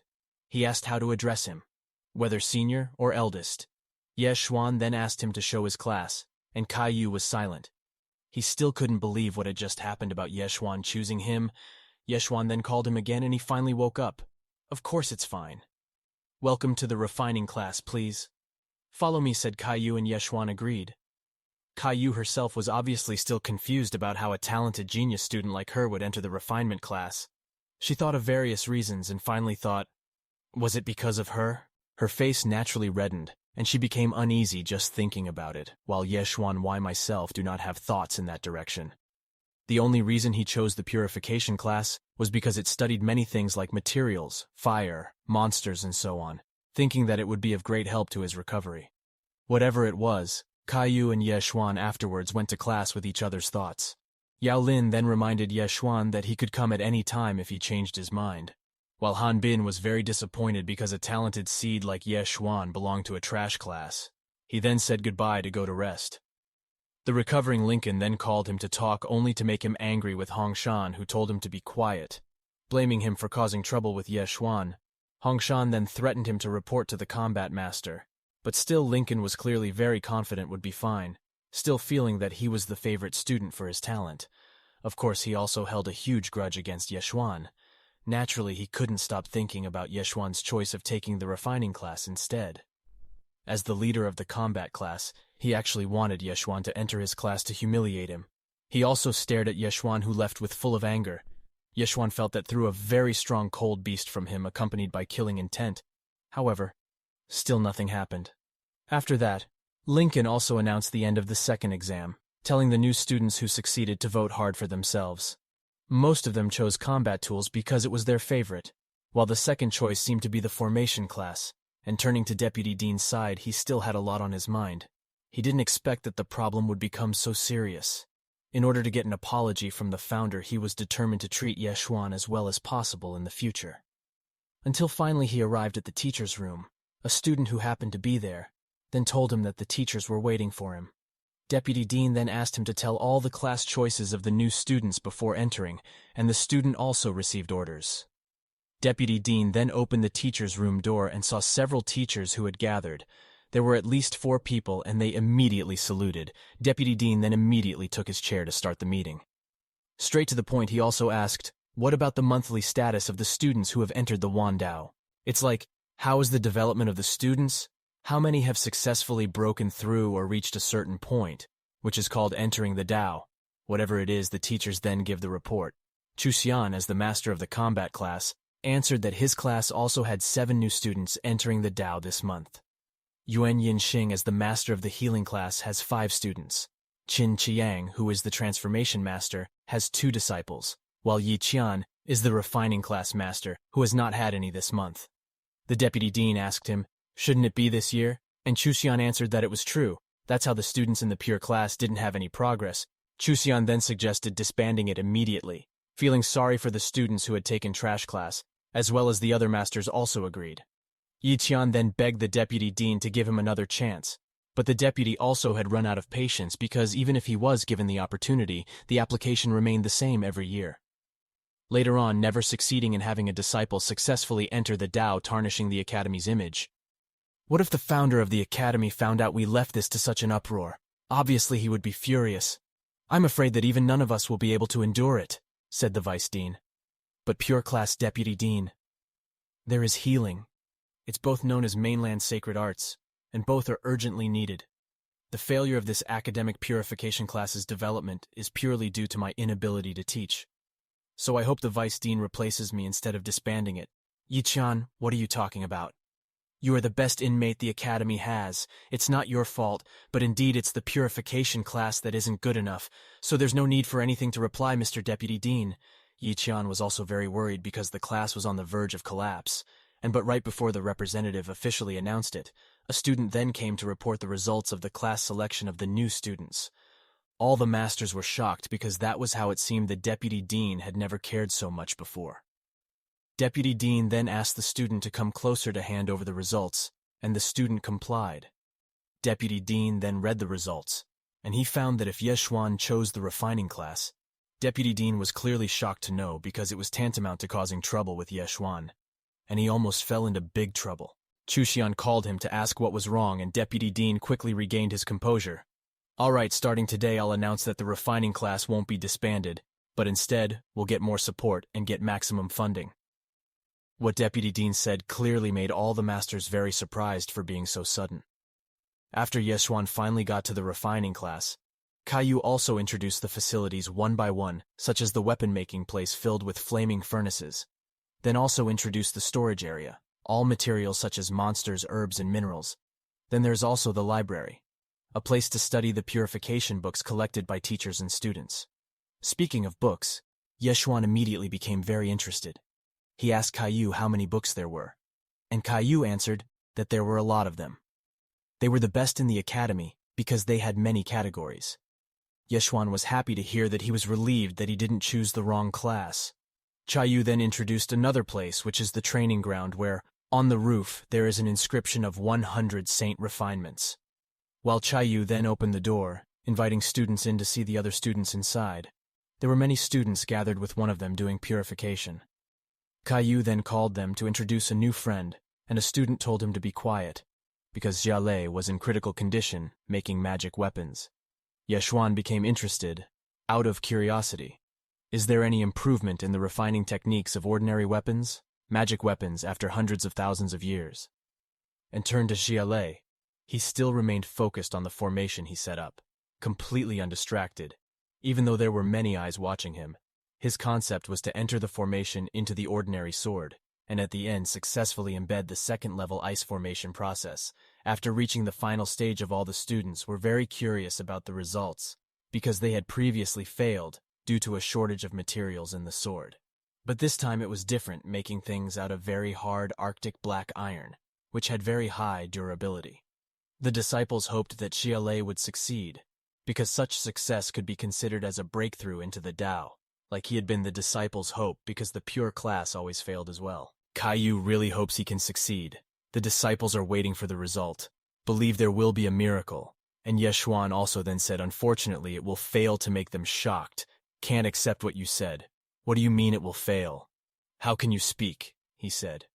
Yeshuan also answered that, "It's true, but the students still don't believe who you worship. I have never even seen you, senior. Zile is our best student. He prepared everything. So how could he fail? You shouldn't talk about random things," he said. But unfortunately, reality brought bitterness. Xiaolei really had to accept failure. Once again, his sword was broken. And of course, it shocked all the disciples except Yeshuan, who had expected it. The students also cried because their last hope had failed. How could this happen even though I already used hard materials for the blade? Where the problem was, Xiaolei was confused. They still didn't manage to enter the Tao, even though their contemporaries from other classes on average had succeeded. Likewise, Caillou felt the same disappointment, thinking, if it is possible that the refinement class would really be disbanded if it continued to fail. Yeshuan also felt sympathy seeing him, but the light was silent and thornless. No matter how many people called Xiaoli, then suddenly shouted after that with a face full of anger. "I now know where the problem lies. It must be because of you." Xiaolei was heading towards Yeshuan, making him confused about what he meant. "I was almost able to make it, but because of you being so loud, my concentration was disturbed, and I failed. It's all because of you, because you said Xiaolei." "That's right," referring to the crisis process, who the brat didn't even know the basic rules of purification and neglected to concentrate on. All the students started blaming Yeshuan, who just kept silent, and Caillou then replaced them friends. "Yeshuan didn't mean it like that," he said. And without further ado, Yeshuan then spoke up, asserting if it was his own fault, how could he turn on others and not accept it? "Why don't you turn on the sun that rises from west to east instead of failing you?" said Yeshuan. "He did this all obviously because you provoked him to participate and interfere during the crisis process. How could I fail?" After preparing everything in detail, everyone also knows how important silence in the process of refining the magic sword is for Xiaolei. That's true, but still it depends on each individual, and you can't turn on other people by being distracted. 100,000 years ago, there was someone who succeeded in refining the Dragon Abyss artifact. Although amidst the many sea motors 90,000 years ago, the Dragon artifact was also successfully made, even amidst the extremely hot magma 80,000 years ago. Artifact once rain thunder. Which environment is harmless and noisy when deciphering all those weapons? Obviously, it was all made in the midst of death threats. But what about you? You're now in a very safe environment, isn't it funny? Just a few sentences bothering you? Yeshuan said. He was shocked because it's true that I'm just a student, so it's only natural that the needs of the heart are easily influenced by the environment. Moreover, the pure class would be in danger of being disbanded if no students succeeded, so it put me under a lot of Xiaolei's counterpressure. It was just mere excuses if not the general was really that strong. Even if the sky were to fall too, it wouldn't interfere at all. So, if I still have such shallow thoughts, you should just change classes. The refining class is not suitable for a weakling like you, replied Yeshuan. The other students also didn't accept him for talking on their foreheads without proof. Yes, whatever, I think who you are, they shouted, and Caillou then introduced him as their new friend. The students became even more aware that Yeshuan was just a new student who somehow dared to say so many things. Caillou also tried to calm them down, and Yeshuan also asked for it. Don't worry, refining weapons is not impossible for me, but first I want you guys to go and find the materials first, which are 10 painted bells, 5 gongs, and 6 large drums, said Yeshuan. Is stupid. What do you want to do with all those musical instruments? Whatever. If he wants it fast, let's just say that. Anyway, we didn't have a single good performance in refining class. I see how he can refine weapons as a freshman. The students then rushing to pick up things accompanied by insults along the way. Everyone was clearly underestimating Yeshuan. Even Caillou doubted he would actually be able to do it. And Yeshuan only smiled in response to all the insults, because he felt he still needed a refining class for books. So therefore he all intended to help them so that the pure class which was not disbanded without knowing the chaos that occurred in the teacher's room. In short, the story of the students finally returned with the musical instruments requested by Yeshuan in the form of bell drums and gong. The students then asked Yeshuan to immediately carry out the refinement, and Yeshuan agreed. But before that, he then ordered the students to play all of his musical instruments as loud as possible. The students became even more emotional towards him, who was very arrogant, even though in the end he still didn't care anymore. The students just obeyed, then took the musical instrument. And sure enough, they then started playing all the instruments in a loud manner, just like Yeshuan wished. They clearly did not accept all of Yeshuan's behavior, but still on the other hand, they were very curious about what could actually be done. His voice was very, very loud, not irregular at all. Even Caillou was very annoyed. Meanwhile, Yeshuan also started to purify, starting from repairing the weapons made by that Li. You said that one word of joining has disturbed your leaf resolve, isn't it then? In that case today I will prove it to you. If you give distance, it can be done in a noisy place. Even though Yeshuan said bringing the sword together and then whitening it like instilling magic information. And obviously Yeshuan succeeded in one go, making all the students shocked. What's more, it was also very fast. More than that, based on his aura. They too know if what is a first-tier gathering formation that has the effect of increasing aura by 10%, some kind of between high tier. So obviously it made all the students even more dumbfounded. Xiaolei couldn't even speak anymore, feeling very embarrassed because he had received such a harsh slap. How could Yeshuan not manage to do it even amidst the loud noise, while he who only received one sentence was already very annoyed? Yeshuan then called out to him, "Did you still have anything to say?" Watching the magic sword he made, and Xiaolei immediately prostrated himself to worship it.